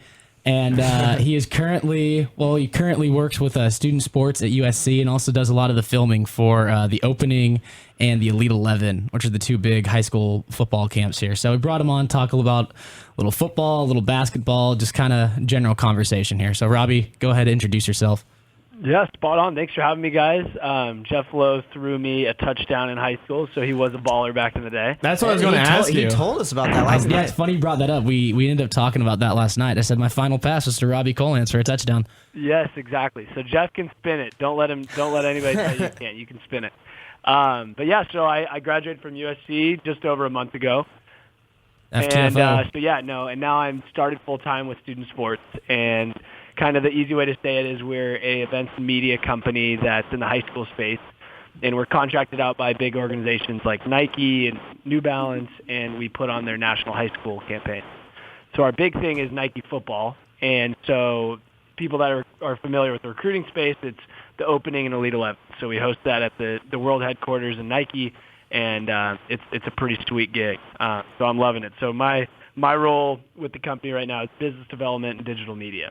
So business development entails, finding new partners for the event, finding new sponsors, finding new sports even, and then the digital media side of things is kind of strategically planning out how we cover it. So for me, it's kind of a dream job, and I'm really enjoying it, and it's cool to kind of graduate and hit the ground running because, I started work right away. Definitely, man. I mean, it sounds like an amazing opportunity. Obviously, going to the Elite 11, filming all that, pretty sweet. So, I mean, going to the Elite 11, who was the one quarterback who stood out? Or I guess, Elite 11 camp at Redondo Union. Who stood out to you? Yeah, so there's I'm gonna have to say there's a few guys because there's so many talented kids. They're incredible. Honestly, the way high school football is just ramping up, kind of just how big it's becoming. These kids are so advanced. It's incredible. But I would say my top guy for the weekend was a kid named Hunter Johnson out of Indiana. He's committed to Clemson. Yep. The other two guys Hunter just has that, you kind of watch him throw it 2 or 3 times and the ball just comes out of his hands so naturally, which is pretty incredible. The other two guys that really wowed me were Davis Mills, who committed to Stanford, and then the other kid was Tua. I've never seen the ball come out of a left-handed arm like him, so it was pretty incredible to watch that. Right on. So when are you coming up to Oregon for the opening? So I fly up on July 3rd, but the event is from the 5th to the 11th. So, yeah, it's open to the public. You guys should all come and just watch from the sidelines. Just the whole event is incredible. Obviously, it's the top 170 kids in the country who are going to be, the NFL kids 3 or 4 years. But on top of that, we have a bunch of the Nike NFL guys come out, like to name a few. And Dominican Sue came out. Richard Sherman, Tony Dungy was there last year. We get some top dogs, which is pretty cool. So, okay, I guess big $1 million question is, where's Wyatt Davis going to go? I think he's going to be a Trojan, if I had to guess. All right, no bias there or anything. No bias. We're rooting for him, but I've talked to him. We get him out. And he seems to like it a lot there. He's getting offers everywhere, so it's kind of wherever he wants to go. But for those of you guys who don't know, money, I think I would say USC. Definitely, yeah. So for those of you guys who don't know, Wyatt is the younger brother of Robbie and I's teammate in high school, David Davis, who played football at Cal, and his grandpa's in the Pro Football Hall of Fame. So he's got a pretty good lineage of football in his background. Exactly. So anyway, Robbie, we touched on it. You played at USC. What's the one moment here playing at USC? I know I saw you when you guys came up to Corvallis. I know the fans here at Research Stadium were getting on you. So what was kind of the best moment playing at USC? Oh boy, that's a tough question. I think probably the memories up at South Bend. I was fortunate enough to play in both times, play a good amount actually in both games I was up there, and just kind of being a nut for college football and football my whole life. The history behind the game is so important today, in my opinion. And obviously, I think Notre Dame and USC is the greatest rivalry in terms of history out there. So being a part of that narrative was incredible. Nice. My sophomore year was my first season, and I got to go out there, for a lot in the second half, some in the first half, and then this past year I actually had a cat. So, honestly, all those experiences on the field are incredible, but my favorite part was kind of the behind-the-scenes part of things, just hanging with the guys. I think that one of the only constants we had in our time at USC was we had the same group of dudes around us. Obviously, with having 5 head coaches, it was a little different. Yeah. But we had a really good group of dudes, and had so much fun together. So that was pretty much my favorite part. All right, so this is Logan McGinnis. I got a question for you. Who threw a better ball? Matt Barkley, Cody Kessler, or Jeff Lowe? Oh, Jeff Lowe, 100%. Oh man, you are being way too kind. I'm gonna have to say. So I actually never caught from Matt because I was a year after Matt. Oh, okay. I've seen him throw it, but I caught from Cody, Mac Brown, Mac Whittick, Sam Darnold. I'm gonna have to say the most natural arm of all those guys is Mac Brown. Oh, all right. So, yeah, he just. He is as talented of an arm I've seen, just in terms of arm strength and also being able to throw a touch, which is such a skill that's so undervalued, I think, and people don't realize. Yeah. Max Whittick definitely is for sure the strongest arm I've ever seen. All right. So can you even talk about a little bit of Cody Kessler and how he kind of compared to a lot of the Pac-12 quarterbacks this year, like Jared Goff and other talented quarterbacks like that in Pac-12? Gunslingers. Yeah, wait, just talk about who he is as a person? Yeah, just or as a player. Or as a player, either way, however you want to roll it. With Cody, Cody is an incredibly good dude, a good friend of mine. He is very smart, and I think that's something that helps so much on the game. He prepares very, very well. Cody throws the intermediate ball pretty much better than anybody in the country, in my opinion, this past year. I think that he's very smart. He doesn't make bad decisions, and you can see that by his awesome touchdown to interception ratio. I think that one thing that holds him back sometimes is his arm strength, and that's something that I hope he can continue to build on in the NFL. But with the Browns, I think he has a really good opportunity, and I talked to him after he got drafted, I think a couple weeks after, and he said that his interview with Hugh Jackson just went killer, and I think that's part of the reason they took the chance on him. But he's a really smart dude that when he gets his opportunity, I think he's going to thrive. And he's just kind of one of those guys that just goes out and plays. And I think there's some people that think too much at the position, and I think when Cody gets the opportunity, he just kind of goes with it. Can you also talk about any kind of players that from USC who are now in the NFL who just got drafted, like Sua Cravens, and also some of their defensive mindsets? You guys had a great defense as well. Can you talk about some of the players that are in the NFL right now, how maybe they're going to perform? Yeah, I think I've been playing football since I was 10. I've never seen someone play with the instincts that Sua plays with. He is like the most God-given natural instincts on the football field, and it's something you can't, quantify with your 40 or your vertical or all those, metrics that you get at the combine. But his football IQ and the fact that he just always has a nose for the football is something that is unbelievable and something I've never seen. The only guy I could compare it to is Deion Bailey, who's now with the Jets.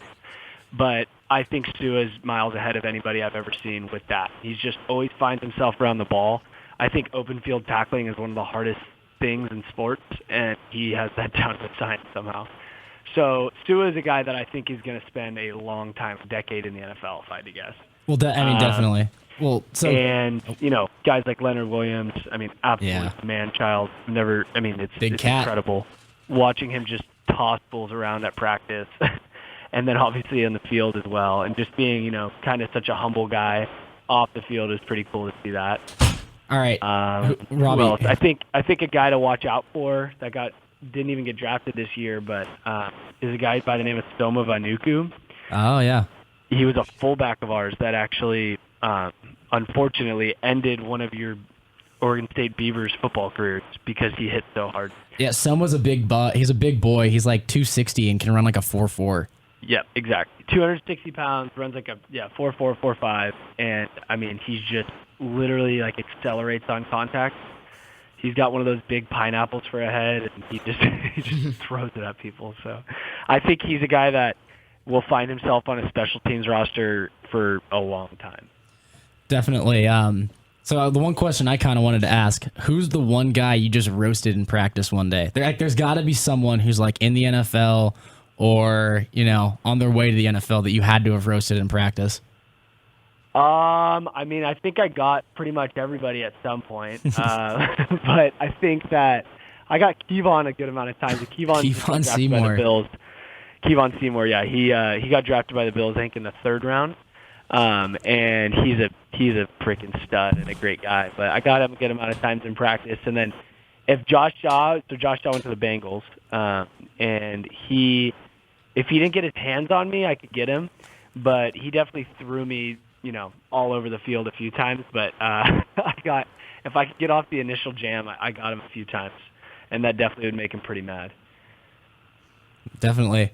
I mean, I've seen it. I've seen you in practice. I've seen you roast some of the best of them, like Zach Hankhouse and those guys. Yeah. Hankhouse prepared me. That's it. Yeah, all your success is dedicated to Zach Hankhouse. All right, we'll transition in here a little bit. Let's talk about the NBA Finals. I know you're a big NBA guy. You're a big sports fan. What have been kind of some of your takeaways so far with the finals?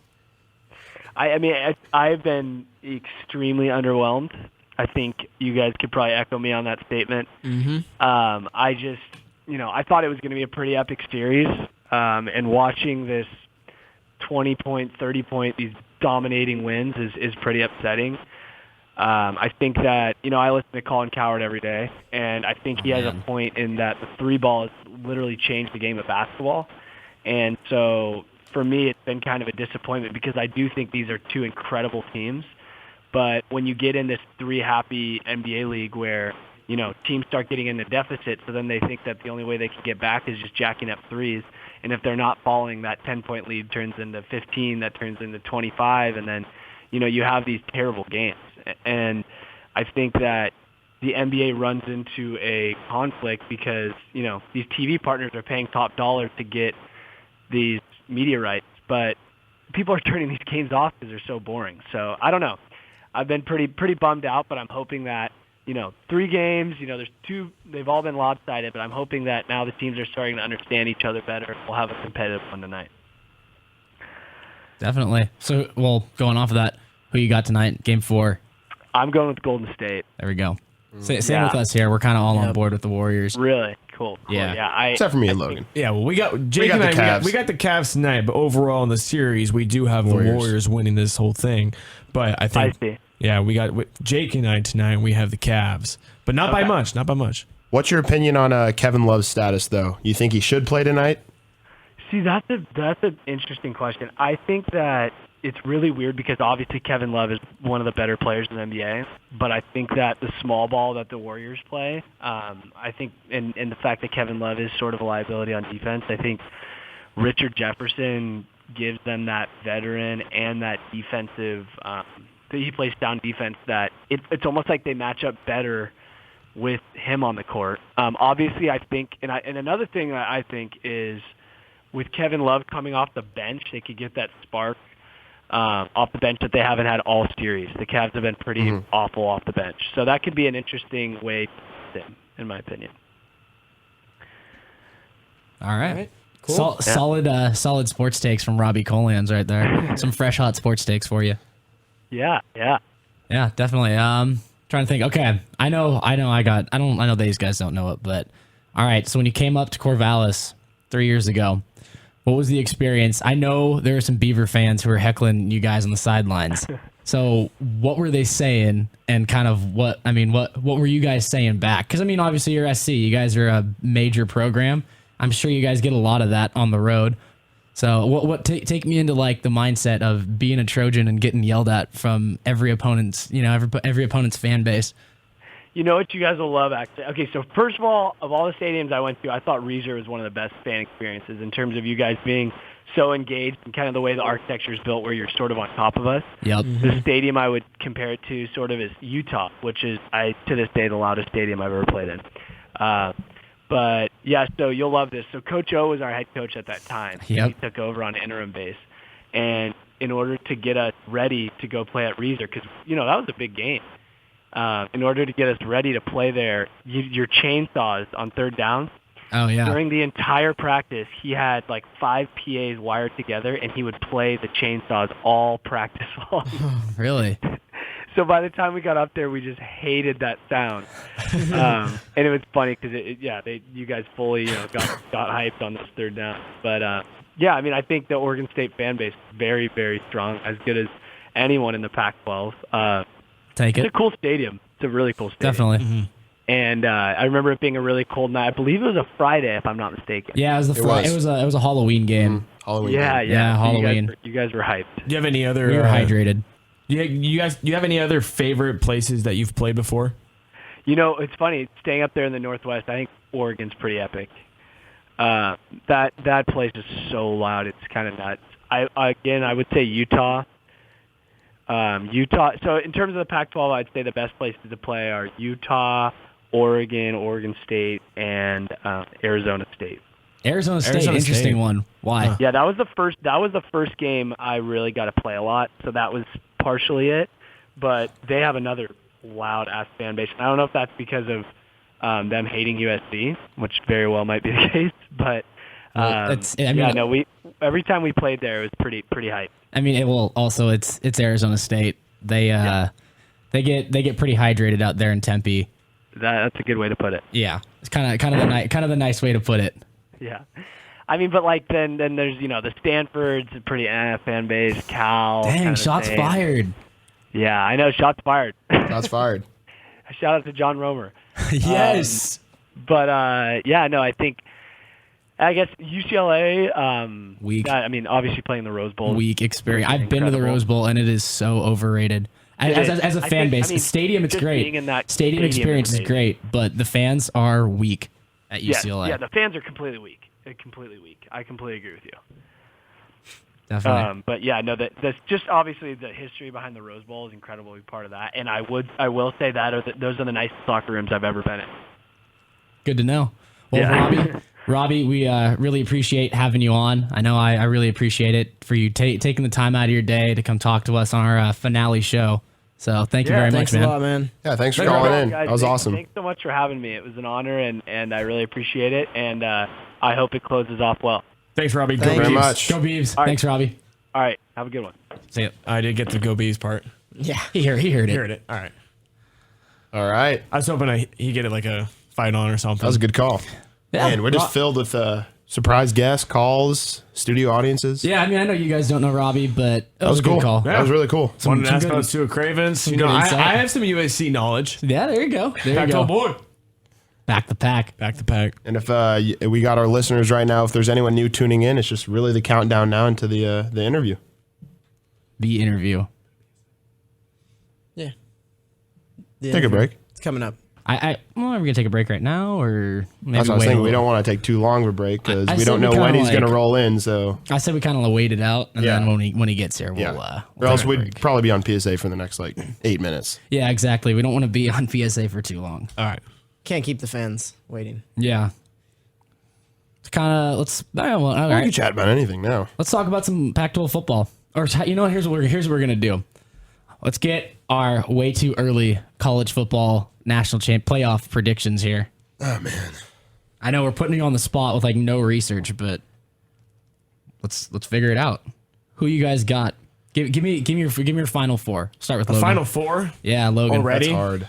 Yeah, it's kind of a hard one, but I think College is just so unpredictable. I put it like this. I think you got two that are. I don't want to call it a What are lock. your locks? Clemson and Alabama. I think they're for sure getting back there. I was going to say just Alabama right now, just because I would have to say it.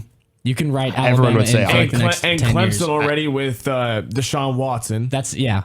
And yeah, that's what I think exactly. That's like a 1-2 punch right there where you can almost lock in early tickets. One team that I would have to say that would maybe even be a big surprise just because they might have the best overall college football player is Stanford. But I don't know about like what Stanford, because they just lost Kevin Hogan. I haven't gone deep into that research yet, but that'd be an interesting team to look at.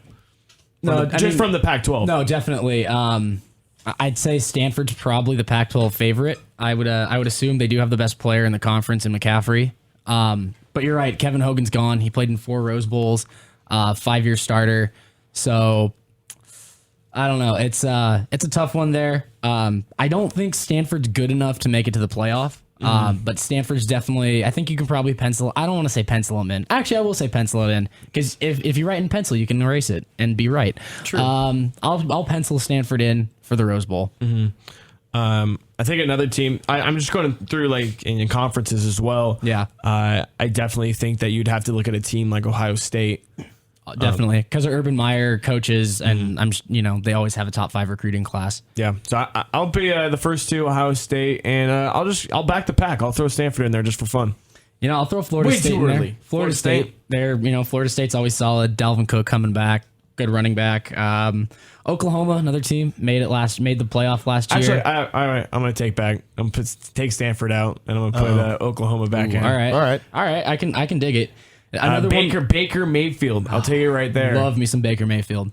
He's got some good flow. He's got swag. Dude, I like it. He has just swag, man. Yeah, I forgot about Oklahoma. I'm putting Oklahoma. What are your guys' hot takes on Oregon for next year? I'll go 8-5, 9-4. I think they take a step back. I don't think. I'll say quarterback question mark. I like Dakota Perkup. If you watch Perkup's tape, he's good. He's pretty good. But I'm hearing. I can't remember the backup. His last name's Johnson, I want to say. But the backup had a really good spring and could be challenging Perkup for that starting job. Oh man, how rough would that be for Perkup? Gets beat out after transferring. That would be right. A little too bad, but it's Oregon, so. It would make us happy. I don't think he'd be upset. It's like poor Dakota Perkup. Since we're in a very early predictions, where are we putting the Oregon State Beavers? As far as record-wise? There we go. Or as far as standings-wise? Record-wise. Record-wise. Or standings. I think that we win 5 or 6 games. I was going to say 5 and 7. So 5 and 7, maybe like on the border of a bowl game, going into the Civil War, like 5 and 6. I'm like, oh my God, we can win, and then we lose by like 20 to the Ducks. But I think we're gonna be much better. Definitely. I think personally, I have a lot of faith in Garrettson, especially after the spring game. That was incredibly impressive to me. And he's already been named the starter. Just to have kind of that certainty at quarterback, I think is going to be huge because. These receivers last year didn't really know exactly what who they were getting the ball from. But I think the offense is going to surprise a lot of people for this year. You know what I'd say? I think Victor Bolden is going to have a breakout season because I think he struggled a little bit acclimating to the new offense. I think Bolden can have a big year. Watch out for Trevin Bradford too, the true freshman who enrolled early out of Oregon City. Had a great spring game, great Seth's spring practice too. Seth also at the Wildcat position. Going to be interesting. Yeah. The biggest question is going to be: can Kevin McCoon keep that defense at least somewhat intact? Yep. Yeah, definitely. So. Yeah, I don't know. I'm thinking 5 or 6 wins. And that would be a pretty successful year. I would say transitioning. Definitely. All right. Maybe if we pull up the schedule, we'll go from a game breakdown, and we'll actually see what we have here. So we have at Minnesota win, not a win. What we got? I got a win. I'll go a win on the road purely because my homerism, but I'll go win. Yeah, it won't be too cold in Minnesota by then. Hopefully not. Yeah. So I think we get a win there. Minnesota's not a great, Big Ten school, so I think we can get a win there easily. Maybe not easily. Might be tougher than we think. Idaho State first home game in recent year. I'm going to go with a win there. I want to go with a win as well. I think that's our guaranteed win. They're our best guaranteed win of the season. If I had to put a guarantee win stamp on it, if you had to put money on it, basically. Like if you had to put any dollar amount on it, you're going Idaho State game? Yeah, if I'm in Vegas right now, I'm tossing some money on that game. If I had money. I believe that. Yeah. Boise State. Now this game. We're That's where it gets at home. interesting. This is gonna be a fun series that we're gonna be having with Boise It's very State. winnable. Unveiling of the new Valley Football Center as well. That's the first time. Oh, is that the Boise State game? Yeah, they're Really? their whole. I mean, come on, we don't need to open it up for Idaho State. Yeah. There you go. Let's be real here, guys. Yeah. Boise State's always gonna be tough, so I think I'm gonna say we get a loss on that one. Probably an so L. that, right now I'm saying we're 2-1. Yeah, I agree. Is that where we're I at? agree. Yep. So this is where it gets interesting. Yeah. At Colorado. Yeah. And we're gonna hold on. take a PSA break. Hold Hold on, we got to see it to believe it. We're getting some intel here that the big guy's in the building. Yeah. Now, PSA break? Yeah, we're going to take a PSA break, and when we come back, we got our big interview coming up. Stay tuned. Second String Wayne Tinkle Sports coming on on soon. 88.7 FM. And we're back. Second String Sports, 88.7 FM, Corvallis. We got a special guest in the studio. If you saw our tweets, you got any questions that you want to tweet in, we got Oregon State head basketball coach Wayne Tinkle. Good to be with you. Good to be with you. Thanks for coming on, Coach. No, my pleasure. You guys, thanks for reaching out, and I thought this would be a lot better than calling in. Definitely. Face-to-face in studio. Definitely. All right, so Coach, we're gonna kick it off right now. Little round table. First, we're gonna kick it off with just some kind of fun stuff. So then we'll get into some more serious questions because that's what we like to do in college radio. So if you had to recruit a pitch to me, say I'm like a 4-star athlete from Anchorage, Alaska, because we're in some recruiting process right now, how would you recruit me? Well, geez, that's a good question. You're sitting down at my home. Sitting down, Okay, and I'm going to preface it like this. Logan's a 6'8" wing with a great jumper. Okay, now there we go. Legitimate. Yeah, but Logan, it's not this like it's hard for me to get Logan, fired up looking at you. Sorry. No, what we'd really do is sit down and we'd tell our staff first. We talked about how we are a family type run program here, and a lot of people say that. Oh yeah, family, but when you get off the court, you hardly ever see the coaches. They don't really get involved in your life. It's very evident the minute you come on campus here and spend part of your 48-hour trip with us. You see the relationship, not only between the players and the coaches, but the players themselves, the chemistry. We sell that because that's what everybody's looking for. And the parents and the guardians want to hand their children off to people that they can trust, that they're going to really hold them accountable, but then also be there to pick them up when you got to dust off their fannies, because 18 to 22-year-olds sometimes, will make a bad decision, and hopefully it's not a life-altering one, but we sell ourselves, and we sell the program. People thought I was nuts when I left Montana, one of the top programs in the Big Sky, to come to Oregon State that didn't have a lot of success in recent years, but we remembered the success and the tradition that they had years ago, and so we thought with the right people, the right recruits, we could get it going. So we sell our vision. Obviously now we've had success in a brief couple of years, and so that sells itself.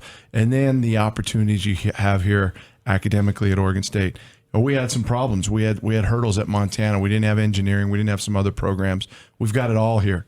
I mean, you can go in and talk to a guidance counselor and give them some ideas of what you want to do, and they'll create a major for you. So we don't have any hurdles academically, and that's something that's important. If it's not important, then we tell them to go play for somebody else, and we'd gladly compete against them.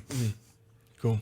Yeah, awesome. Just kind of going off that, initial success, kind of what was your initial expectations coming to Oregon State, and, how has they changed kind of over the year? Well, we didn't have many in year one. We thought we were just really, the goal was to lay the framework for how we were going to build our program, around character, around being selfless, discipline, and so that was really the goal. And we sat down with Bob DeCarolis, who was the athletic director at the time, and President Ray. We could have used some scholarships that were at our disposal at that time, but we chose to put them in the bank, knowing we didn't have any seniors, and we had a pretty good 2015 class we were involved with. So we went about that, but then we exceeded, the expectations with having to hold tryouts. We added 6 or 7 walk-ons, 5 that suited up and played somewhat regularly, but it was great because it was like, we've got nothing to lose.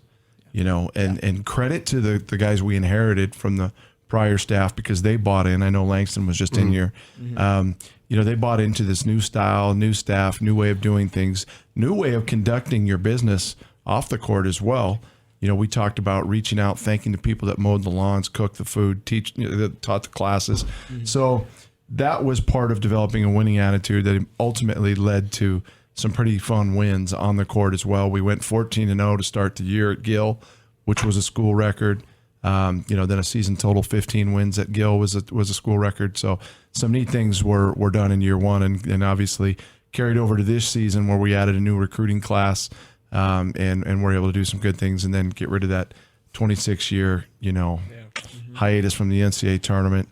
What was a thrill. So I think by really focusing on the little things, that means so much. How you carry yourself on and off the court led to the early success that we've had, and quite frankly, it's raised the bar a little bit higher than we expected. There's a little more pressure, but that's good. We'd rather have it that way than people yawning when you start to talk about Beaver basketball. Yeah, definitely. So, Coach, you kind of touched on it, making the tournament this year. Were you surprised to get a 7 seed? Because I know we were all kind of thinking anywhere from like 8 to 10, and then when it comes out, you got a 7 seed. Were you guys surprised by that? Yeah, I was a little bit surprised. We thought because of our record, especially preseason, and then what we did in conference, the strength of the Pac-12 this year, that we were going to get a solid seed. And the committee actually called the Pac-12 on Saturday, the day before Selection Sunday. They wanted to know if Trace was going to play. And we didn't want it to hurt our opportunity to make the dance, but at that point we felt pretty good about it. And we wanted to be as forthright as we could because we wanted, for the best of the tournament, we wanted to be seated fairly for what they thought we would or wouldn't have. So we were honest. We said he'd be out for the first weekend for sure. And so then the next day when we got the 7 seed, I think it was a real credit to what we had accomplished in conference, what our guys had done for us. But yeah, it was a good surprise, right? Yeah. And I didn't hear too much, lashback. No, they got. So, it was cool. It was deserved. I wish we would have played a little bit better, but we faced a VCU team that had been there, I think 5 years in a row. Good team. Very, very veteran. And it was our first experience. So, now we know. You don't know what you don't know, but now we know. So we hope to get back there and do even better next time. All right. So just sort of going off of what we were just talking about with Trace, sort of from a coaching standpoint and a dad standpoint, what has it been like to sort of watch his progress throughout this year? Did it sort of live up to the expectations of what you thought it would be like having him join the organization? Yes and no. I think I knew that there was probably going to be some bumps in the road because I know he's stubborn like his mom. So... early on, we butted heads a little bit. He didn't know how to handle, being yelled at and disciplined and coached, motivated, by his dad in front of his peers. Yeah. A lot of that was one-on-one in years past and, on car rides home from the gym and that sort of thing. And now, and he was really trying to fit in. So he's passing up shots. He wasn't as aggressive. His attitude and his work ethic was always unquestioned. And I think that's why he earned the respect of his teammates so quickly. But, we had to have him be aggressive because we knew he was going to be one of our more skilled players. And so early on, we had to get after him, and I remember one practice yelling at him, don't pass him the ball if he's not confident enough to shoot it. Yeah. And so that started to get into his head. And then when the season started and he wasn't shooting it as well as we knew he could, he was young. And so it was, dad's taking the fun out. Dad doesn't believe in me. Dad this and that. And so we had a couple of come to Jesus meetings, and I reached out to Greg McDermott, who offered, hey, if you have any issues coaching your son, reach out, and he put Doug, his son who was playing with the Bulls, and Trace in touch, and he told him the same thing. He's like, hey, you're going to think your dad's this, that, or the other, but he's really that way to everybody. It's just coming to your ears in that manner for the first time. You'll get through it. Just working hard. You're a tough kid, and that was, I think, maybe 3 or 4 days before we went and played Kansas. And then Trace texted me in the middle of the afternoon, what room are you in? I'm in 550. Why? He goes, well, I can't come see my dad. And I'm like, okay. So I thought something was wrong. And he's like, no, nothing's wrong. I just wanted to, and then it hit me. He was a little nervous. And, I said, Trace, you've played in the Kevin Durant camp, the LeBron camp, NBA top 100. You've played against these guys. Just go do what what you can do, play hard. And he had a big game. And that's where things started to turn around. I think he knew he had to get tougher. He had to just, mentally prepare a little bit, take a little more ownership, and every freshman goes through that. it was lucky he went through it earlier, Yeah. you know, and then, you know, it took a little while for Stevie. He fought through the same thing. Big Drew, you know, Derek Bruce, you know, he had some issues getting through it. And so it's normal for all freshmen, but I think everything came together at the right time, and that's what allowed us to make the run we did.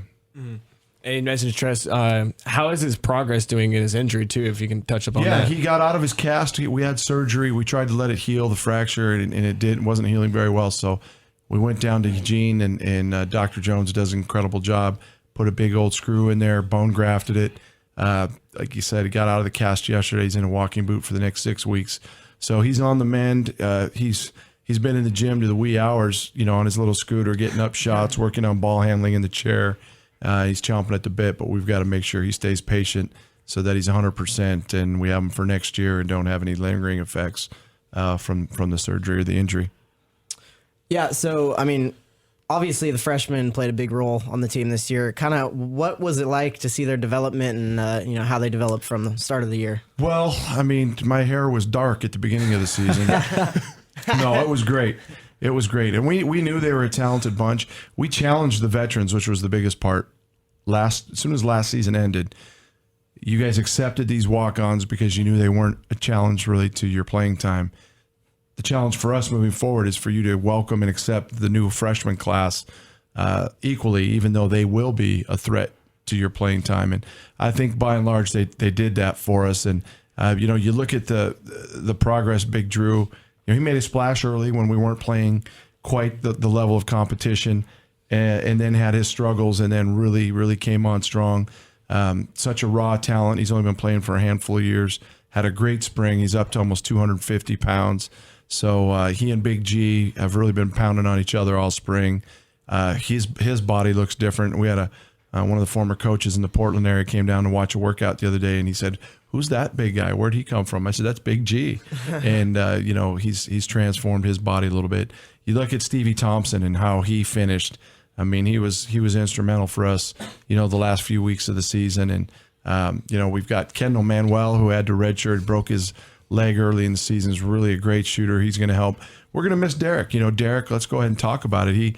He was a guy that we knew faced some challenges, but we hoped that by putting him in with all the other freshmen, they'd help, you know, hold each other accountable. He kind of isolated himself from those guys, and you know, just didn't do all that he had to, and he was frustrated why he wasn't getting more playing time. But when you're playing behind a guy like GP2, it's tough. And then when maybe you're not making the best decisions off the court in our program, you know, you're not going to be rewarded with playing time. So unfortunately, it was a tough lesson for him to learn. We hope nothing but good things for him moving forward. And we've got a great recruiting class coming in. We're excited about that. I don't know how much time we've got to dive into that, but our incoming freshmen will be here in about a week and a half. We've got a couple of days after that, a couple junior college players that will come in, and we're adding some pieces. It's going to be tough because we'll have, I think, 10 or 11 of our players will be first or second year players.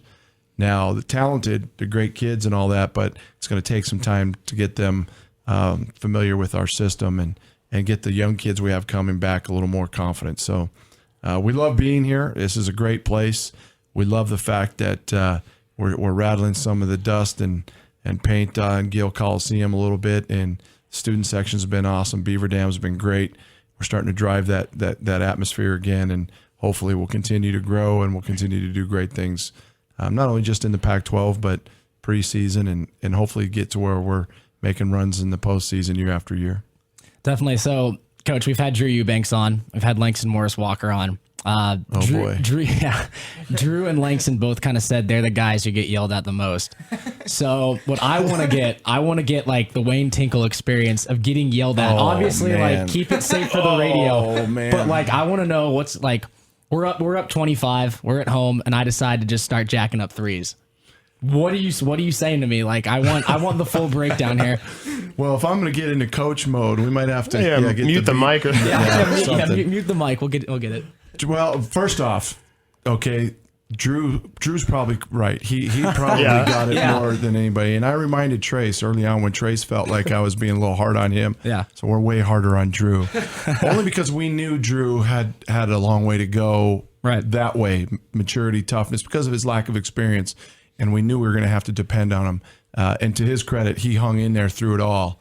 And nowadays the easy thing would be, oh, I'm picked on, I'm going to leave, I'm going to transfer. Right. And he hung in there, and because of it, he's made great strides. But, gosh, I tell you, if you're jacking it up and we're up 25 or down 25, you're going to get the shepherd's hook pretty quick. I'm a gunner, coach. I got to shoot till I'm hot. That's what my dad always used to say, right? If you're not hot, shoot till you get hot. Yeah, shoot till you're hot. I just probably yank you real quick, and I always kind of say something positive. Yeah. And then wait a couple of possessions so you can cool off. I can cool off. Then I'll come down and I'll let you know that that's not Beaver basketball. Okay, well then what if I'm a ref and I blow a call? Because I know you're not going to take it easy on a ref. Oh, I'm really good with officials. I let those things go, no problem. No, if you're a ref and you make a bad call, now, again, it's your reputation. If I know you're pretty good, I might let one slide. But if you're a guy that I've known for a while and I don't really believe you're that strong an official, I'm gonna let you know about it so that you do start making some calls for me. And you got some young guys that want to try to bow up to you a little bit, and those are always fun conversations too.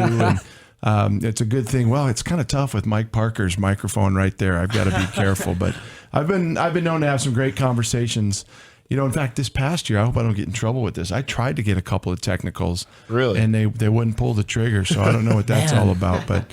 No, we get a little bit heated. We've had some fun conversations with the guys in the locker room, either before or at halftime. But really, when it comes to game time, you don't want to be a sideshow, although I know sometimes I probably am. I can't help it. Langston thinks like he's picked on. He was one of the most loved players on the team because he's always got a smile on his face, But probably Drew and Trace, maybe the most I've gotten on. Those veterans had it easy. I mean, I only had them for 2 years. So. Yeah. But it's funny. We had a little golf tournament the other day, and Sean Stockton, who's the nephew of John Stockton, was my point guard at Montana for several years, one of the winningest players in a 4-year span. And one of my recent hires, Joey Petchels, our new player of personnel, was with us at Montana as well for a number of years. And so they started bringing up some Tinkleisms and some of the one-liners that we have some fun at in practice, but I don't think I can bring those up right now. I got a haircut at Dars right here this morning, and he goes, Coach, can you confirm this? Did you really say in a game, son, shoot the ball? If anyone's got the green light, it's you. You're my son. I said, well, I don't know. I said that in a game, but I did say it in practice one time. Going back again, he was passing up shots, but it was in jest. Yeah, exactly. Everybody got a chuckle out of it. So we've had some fun out there. The experience has to be fun. But if you're not bringing the right attitude or the right effort, level of concentration on and off, you're going to know about it pretty quickly. All right, so your time here in Corvallis so far, do you have a specific favorite? I mean, you've only been here for a little bit so far, but do you have a favorite team memory with these young guys or specific game that really stood out to you? The Arizona win in year one when they were ranked, I think, 6th or 7th, just seeing Gil erupt after that victory was great, and it added a lot of credibility to. We told the guys, if you will just buy in, it's nothing miraculous. You can do these things, but if you do them, it'll lead to things like this. And so that was really neat. And then I tell you what, this year the win at UCLA, which pretty much told us we were going to get in the NCAA tournament. In the locker room after that game, it was incredible. And Jarmal's probably the player that I butt heads with the most. All the players think you need to see eye to eye. No, there's no eye to eye. You need to see the coach's eyes, right? And Jarmal just, his body language out there once in a while. I'm a big body language guy, and he came a long way. And he'll tell you today he learned a lot in the last couple of years. But I think he was really wanting to do this. He was the one hiding behind the lockers with the Gatorade bucket of water. And when I came in, doused me. And he thought it was real funny till I told him I was giving him the dry cleaning bill. So we'll make up for that. But those are a couple of the real fun moments that I remember in our brief time here. Yeah. So you also mentioned Big G. and how he's kind of changing and looking bigger. When Drew Eubanks was on, he mentioned that he was working on his shot, and he was maybe looking at playing the 4. And with some of the graduating seniors, do you know or like any lineup changes that are happening? We're hoping that either Big G or Drew can play some of the 4. Now, what I told Drew all spring long, they just jacked 3s. And I'm like, no, you know, don't try to be Olaf. You know, be Drew and G, and we'll occasionally let you maybe step outside. But we want to be able to play big. We feel like we've got the ability to play small. If we move Trace to the 4, like we did a lot this year, go with 4 guards. But we want to play big at times as well. And you know, we've got a couple of guys that are banged up. Ben Kone, that's coming in, is 6'7", 6'8", but he's not going to be available right away because he had knee surgery. So we're hoping to develop that out of Drew or G. Right now, G's probably the better perimeter shooter. I mean, time has to stand still for him to get the shot off, but you know, he does make a good amount of them out there. But Drew's got to be able to handle the ball in our high-low offense, and so hopefully, if he continues to work the right way, and he'll get better there. Because I think ultimately, at the next level, his position probably would be power forward. So. Contract extension that was made official yesterday, 2 days ago, through 21-22. Yeah. You know, what does that mean for you to kind of stay in Corvallis and, you know, have that? It's great. Yeah, it's great. And, you know, just to have the support of the administration and have them, you know, believing in what you're doing and where the program, the direction of it is headed is fantastic. And it goes a long way with recruiting. You know, when we talk to these recruits and, hey, we're a program on the rise. Look what we've accomplished. Look at what our administration believes in. You know, we're doing this and that. So that goes a long way. And you know, everybody understands. You know, there was 1 or 2 people like, why would you look at another team within the conference? Well, just to give a little bit of background, you know, my coach left when I was at Montana to go to Stanford. My daughter played at Stanford, so for 4 years we were on that campus. We got to know a lot of people. You know, and so you've got to keep your ears open from time to time. But it was just great that Oregon State stepped up the way they did. And, you know, my wife and children through the process, Trace really didn't know what was going on because we kept him out of it. But they're like, we love Corvallis. My daughter from Gonzaga called and she's like, Dad, we can't go anywhere. These are our people. Yeah. So we feel so at home here with, you know, it reminds us a lot of Montana with the blue collar, down to earth. You know, let's everybody lock arms and go to work. And, you know, there's no noses in the air thinking that we're, you know, above and beyond anybody else like a lot of places. So we feel very much at home here. We're excited that we're going to be here for, if we could call it till the end of our coaching career. Hopefully the administration sees it that way too. All right. So got a last question here. Sort of looking at GP2 in the draft and sort of your thoughts on that. But what has it been like for you to step into an organization where, you know, Gary Payton Sr. has played such a big role, and like, what has that sort of meant for you and the team? Oh, it's been great. You know, a lot of people, you know, told me you're going to have some issues there, and there was never one issue. Yeah.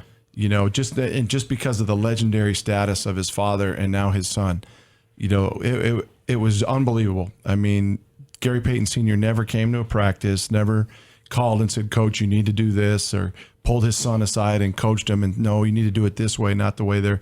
So that was very, very, very smooth. Obviously, when he was at the games here, there was a whole different level of excitement and Gil. And then GP2 is such a good kid. I mean, he was a great leader to these young guys this year. You know, and I think obviously it's a no-brainer. He was the reason we had the success we had was because of what he did and what he brought every day. So I could see him going anywhere from, you know, I don't know about the middle of the first round, but his potential's through the roof. And that's what we told all the scouts that called is where they feel he may be deficient, you know, consistent shooting, maybe, you know, handling the ball, going right, which he got a lot better in between year 1 and 2. Those things, you know, they can work with him 5 hours a day in the offseason. We get him for 2 hours a week in the offseason. But the things that he's really off the charts, his athleticism, his court vision, his IQ, his ability to pass, his ability to make plays defensively and rebound, I mean, they're high level. So somebody's going to see that, and he's going to get a legit opportunity. It'll be very, very exciting. So, Coach, we'll get you out of we'll get you out of here on this. All right, I'm going to take you back to 2014. You're still coaching at Montana. You get named the sexiest man in college basketball. Why does this always happen? What? I mean, like, what's the reaction when you get something like that? It was like a punked, segment. That's what it was. It was all a joke.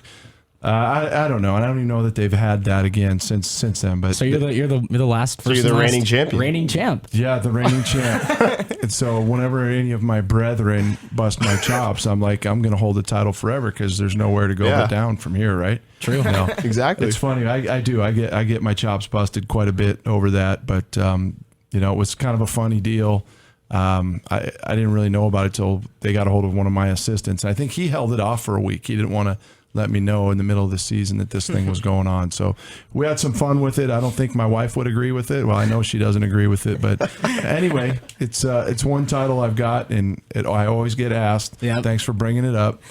We had to do it. We were doing our research and we found it. And I'm like, well, I got to ask Wayne Tinkle about it. He's only going to be on once. Yeah. Well, I don't think if they had another competition, I'd be back to back. So don't have anything to worry about there. Thanks, guys. Had a great time. Right. Thank you so much. Congratulations on graduating. Thanks, I hope nothing but the best for you all. Thanks, and whenever Coach. you land somewhere else, don't hesitate to call on us. And we'll be back plenty. Yep. Yeah. Sporting. Good All job. right. Go Going Beavs. to PSA break. Go Beavs. And we're back. Second String Sports coming off the Wayne Tinkle interview.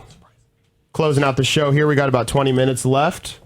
Oh, man, that was fun. Man, that's to wind things down. What a in great, second string sports final history. interview. Wayne Tinkle, top it off. Great guy. Great guy. Love Wayne. Love Wayne. Anyways, we got a packed out. How many people are in here? We got a phone call coming in. If it's who we know, we'll just Answer hang it. up. Let's see. How's it going? You're live on Second String Sports. Who's calling? Hey there. How's it going, guys? Hey. Who is What's this? your name? Where are you calling from?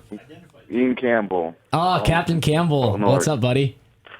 What's up, Jeff? All right, Ian Campbell on the phone right now. Ian, you got any fresh hot sports take? Fresh hot sports takes? Fresh hot sports take. Wayne Tinkle, raw and uncut. Great interview, guys. Thank you. Thank you, man. Appreciate that. You got any wave riding advice or anything like that? You got anything for us? I got some Corvallis advice. All right, lay it on us. We are graduating. Give some Corvallis advice, and then we'll get you off. First for your last weekend. Pack a backpack for the unexpected. Just be ready for a great graduation weekend. I don't know where you'll end up, but be ready for anything. All right. Awesome. Got it. Thanks, Ian. Thank you. Thanks, and go Beavs. Go Beavs. Go Beavs. Go Beavs. Thanks, All Ian. right. Thanks, Ian. Yep. Cool. All right. So we got a huge live studio audience in here right now for the finale, the series finale. We got Andrew ready, Kyle Rinker. You guys wanted to have a little shout out here. You guys got a minute here to come on air and give a little take. Okay. All right, make your way over. Make your way over. We got Pete's coming up, and we do this for the fans. It's for the fans. There you go. We on? You're on, Eddie. All right, can we just give a shout out because this needs to not ever be forgotten. This season of women's basketball here, can we just not forget what Scott Ruick did with this program? Are you kidding me? Like Sydney, Ruth, and the Ruth, Canadian Hammer, she's going to kill in the WNBA. I feel like the OSU alum from our women's basketball is going to be an uprising in the WNBA. And people, it's gonna stem from Corvallis. Portland Fire's gonna come back. WNBA is just gonna be going off. I'm super excited about the continuation too. Everything that's gonna be continuing with Scott Ruick. Everyone knows, the girls in high school know what happened here. Final Four this year. Are you kidding me?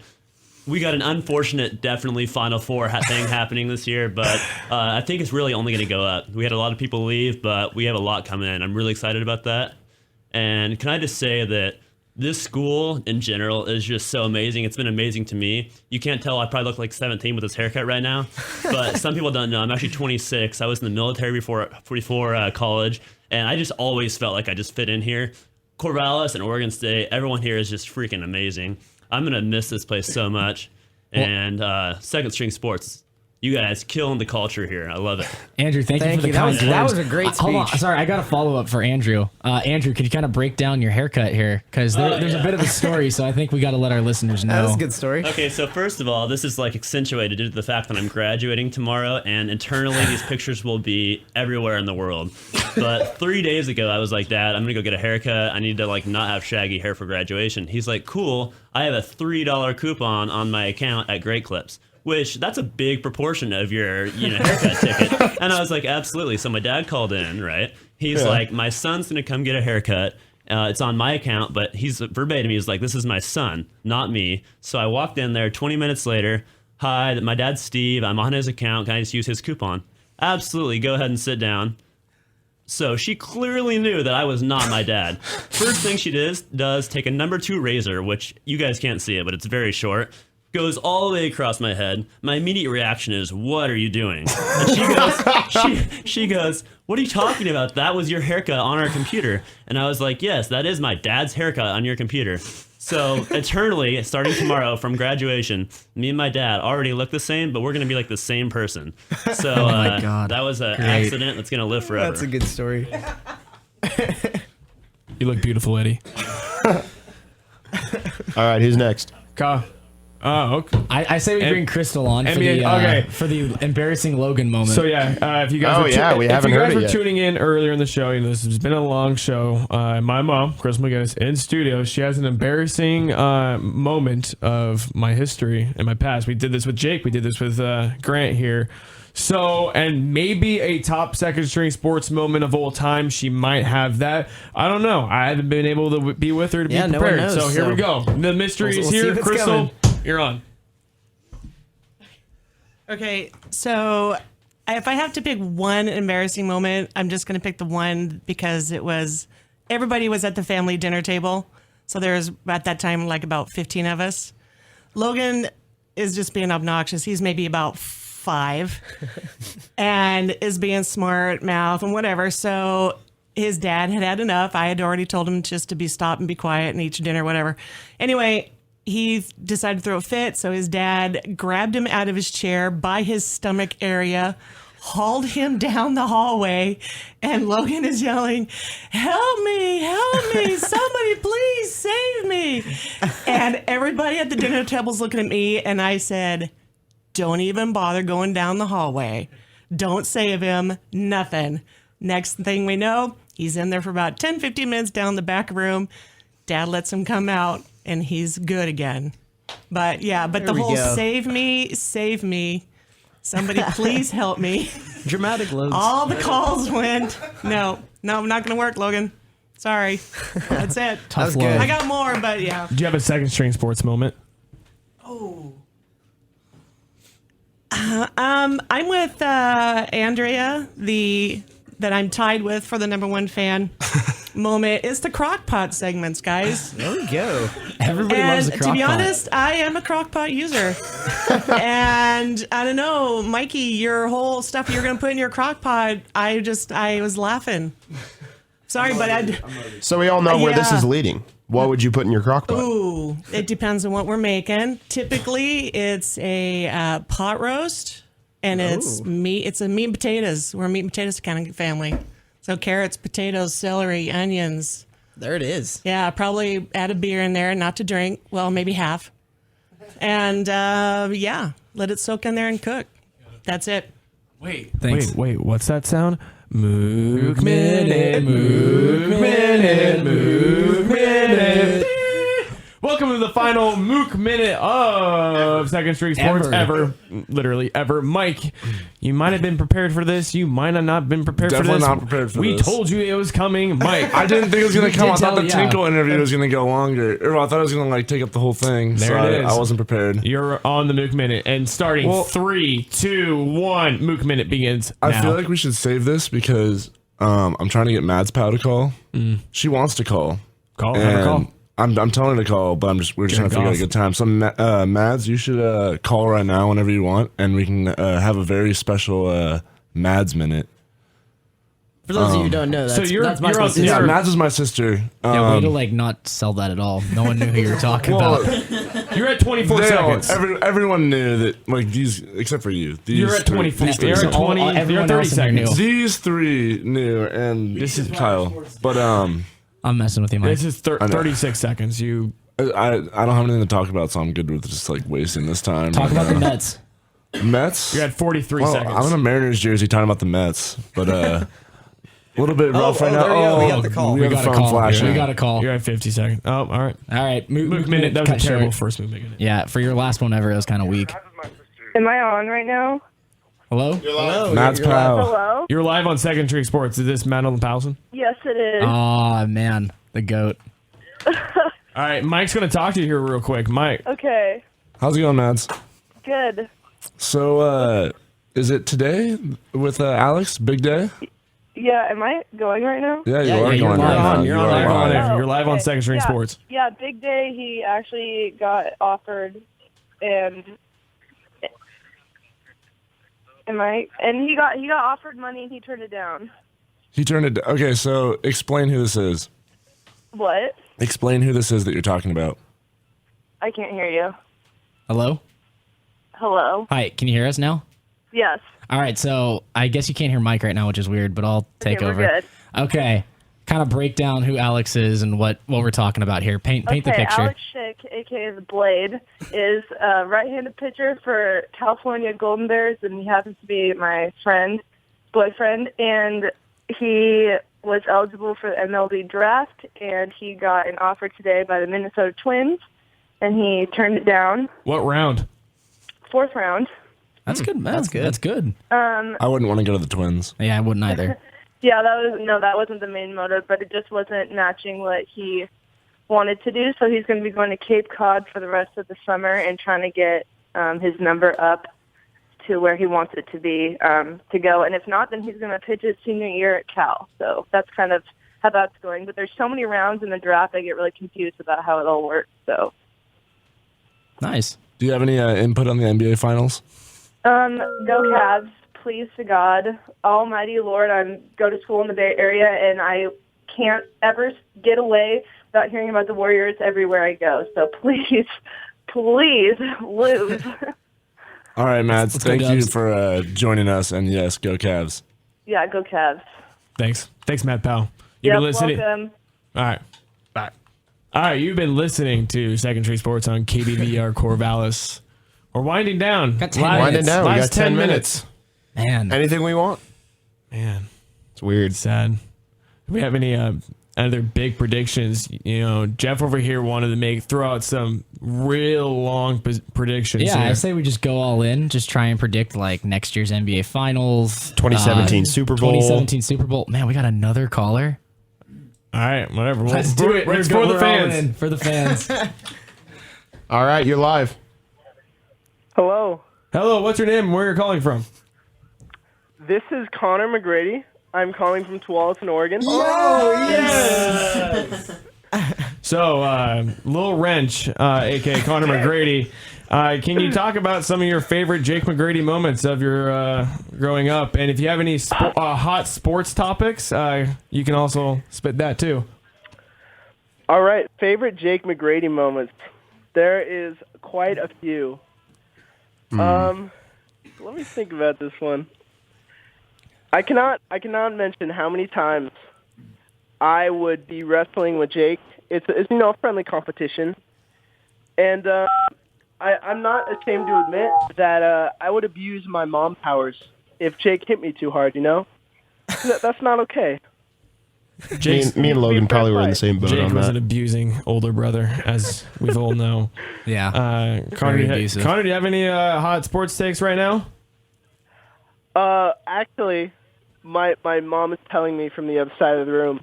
She wants to know what you guys are going to be doing after graduation. Well, do you want the PG version or the not so PG version?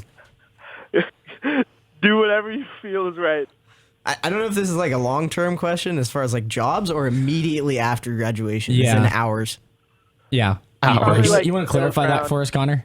Have Mama McGrady clear that up. What are you going to be doing right after, and then like maybe some future plan stuff? All right, we can go around the room. I'll give you a tentative future plan right now. I'm moving to Portland And then, also right after graduation, going to Hawaii, spending some good family time. All right. Yeah, this is Grant. This is Grant. I'm going back to Portland as well. Summer plans. We got Logan playing on our softball team this year, so we picked up a nice third baseman. So ooh, yeah. So we're gonna have fun with that for the summer, and glad to have Logan back with us. And we'll see where it goes after that. All right, this is Jeff. As far as post-grad plans, I will be moving back home to Los Angeles. I have a job lined up at a sales and marketing agency, and then I will be going to Europe for 2 weeks with my family. We're in Europe. I am going to Scotland, Ireland, Paris, and London. Wow. I'm taking the second string sports hat with me. So I Picks at every monument. Better believe there's going to be a picture in front of the Eiffel Tower with second string sports. There it is. Yep. Want that. I'll just be moving back to the Portland area. Got a job starting up at a digital marketing agency. So me and Jeff joining the corporate world. Yep, we're suits now. Not going on any trips though. Not going to Hawaii or Europe unless Jeff or Logan want to take me. No. I think I've had enough of Jake for this whole entire year. I'll see you in a couple weeks. Dang. All right. All right. All right. Thanks for calling in. Thanks for calling in, Connor. Thank you, Connor. Yeah. I'll see you guys Go around Beavs. maybe. Go Beavs. Go Go Beavs. Beavs. All right. Man, the calls just keep coming. All right, well, we were at our long-term predictions. Yeah. Yeah, long-term predictions. We got Long-term about predictions. 5 minutes. All right, where do you want to start? NBA. Give us an NBA So topic. 2017 NBA Yeah. NBA You're going champions. a year from now. Yeah, go. Yeah, a year from now. Well, a year from now, I'm going to say another finals rematch. I'm going to go Okay. Cavs, Warriors, part trace. Okay. Again, Could happen. with the Kill Warriors. me now. Okay. Well, let's be real. The Cavs are getting out of there because the East is just trash. Well, pretty obvious. Well, so yeah, I got Cavs, Warriors. I will go what am I saying? I got Warriors winning their third straight. So that's just next year? Next year. All right, Grant, what do you got? It could be any. It doesn't have to be next year. You could be futures down the line. You go a Blazer prediction. Give us a year the Blazers are winning. Give us a future position. I think Blazers next year are a little bit better than this year, but relatively, I think we probably win mid 40s games, maybe 50, like low 50. All right. And I think we make the second round again. But hoping for more. All right, Jay. Like that would be a good year. I know something good's coming from you. Yeah, let's hear it. Portland Trailblazers, 2019 All right, world champions. I can see All that. right. I'll I one like up it. you. LA Lakers 2020 world Whoa, champions. wait, what year were you in there? What year? I was Jay? 2019. Ooh, okay. Well, I was gonna go 2020 then too. So I got a 2020 NBA champion. You're not gonna see this coming. The Minnesota Timberwolves are winning the NBA championship that's in a fresh hot 2020. sports take. Young up and coming team. Fresh out the oven. 2020. You'll see it then. The Minnesota Timberwolves. Boston Celtics. I like that too. That could Easily. be. Yeah. Or maybe Minnesota Boston finals. Ooh, I like that. That That would be fun finals. If that happens, Good one. you and me, Mike, we're predicting. All right. We'll have to look I'll back. go against the grain here. The Sacramento Kings make it to the playoffs. False. They don't win it. Okay. They make it to the playoffs. I'm not. Is all it in going on to the take them Kings. until 2020 to make the playoffs? Probably. They're the Kings. All right, give me the we just had Wayne Tinkle on. Give me a prediction. Beaver basketball, where we see him next year. Beavers win a national championship in the next 5 years. Boom. Next 5 years. Next 5 years. Mark it down. Print the shirts. We're just going to have to keep listening back to this show like every year from now to Yep. see. Print Basically. the shirts, get the tattoo. Print the shirts. I'll get it. Yeah, I'll get a tattoo if it's in the next 5 years. There's your bet, Jake. There's your tattoo bet. And Oregon State, can it be Wayne's face? No. It'll be an Oregon State national championship tattoo. I'll do that. All right. I'm not putting another man's face on my body. Jake, if you had to put one man's face on your body, who would you put? Jeez. Probably Damien. Yeah. Yeah, probably Damien. Yeah, that's what I was just expecting that. Where would you put Damien's face? On your face. Like the Gucci mane. Probably the back, like the Steve-O, his own face on his entire back. Nice. I feel it. Logan, same question to you. Yeah, same question. It's Ooh, probably I'm going to be Tim getting, Duncan. I think Crystal might appreciate this. I think I'm going to go to throwback. Jim Edmonds. Maybe the cover of 2002 Slugfest. I don't know. Wow. Crystal that's a doesn't. throwback. She does not agree. Yeah, you're going way back. Okay. I get Grant? I get the Slugfest cover on my back. Maybe like a Darren Eckstein? Or I think David it's Eckstein. David Eckstein. David Eckstein, Also, sorry. World Series MVP. Yeah. Grant. I mean, Damien's a good choice. I'll go Myers Leonard. Shout out Evan. That's just to spite Evan, because that would just be really funny. Get on my back. that'd be an interesting tattoo. We're down to 3 minutes. Oh man. Let's keep it going, man. Technically, too. I know who Logan really wants to put on his body. Who? Pete Cosma. Ooh, man, that's a different story. I think Mike McGinnis over here might have another story about Pete Cosma, but we'll leave that since we're kind of running low on Jeff? time. But Who would I get? Yeah, if you had to. Mark Madsen, the Mad Dog. Mark Madsen. that's a WWE wrestler, right? Is that one? No, he's the former Laker scrub Mark who Madsen? danced and yelled at, spoke in Spanish at a interesting. Laker championship rally, and then had some really awkward dancing to the Baja Men song, Who Let the Okay, I Dogs know Out. what you're talking about. Yeah. What about a nice, solid Adam Morrison tattoo I'd get it too. He's got Just 2 a rings, stash. same as LeBron. with Like, holding that up would the be kinda rings? cool. Yeah, I'd get that. All right, 2 minutes here. Super 2 Bowl minutes. Super Bowl predictions. Oh wow, Oh gosh. Kansas City Chiefs. false. Going to world, yeah. The Jaguars will win the Super Bowl in the next 10 2017? years. I'll go 2023. Kansas City Chiefs. All right. Jeez. Kevin Hogan Now- taking them to the ship. Kevin Hogan, you're getting off the Alex Smith train then. Well, he's going to probably retire by then and get Kevin Hogan. 2023, Kevin That's Hogan, true. future. Jake? Am I going in long-term future or 2017? Both. I'm gonna go 2030. Jacksonville Jaguars Super Bowl champions. there you But go. at that So point, like I already Blake said Bortles that, isn't but- even playing anymore. Yeah, pretty much? like, practically this whole entire team of the Jacksonville we'll be Jaguars gone. are they're gone. yeah. Okay. For a better and improved Jacksonville Jaguars team. Grant? I think the Rams could be good in a couple of years. I mean, depending on Goff. Free Mannion. Free Mannion. Mannion.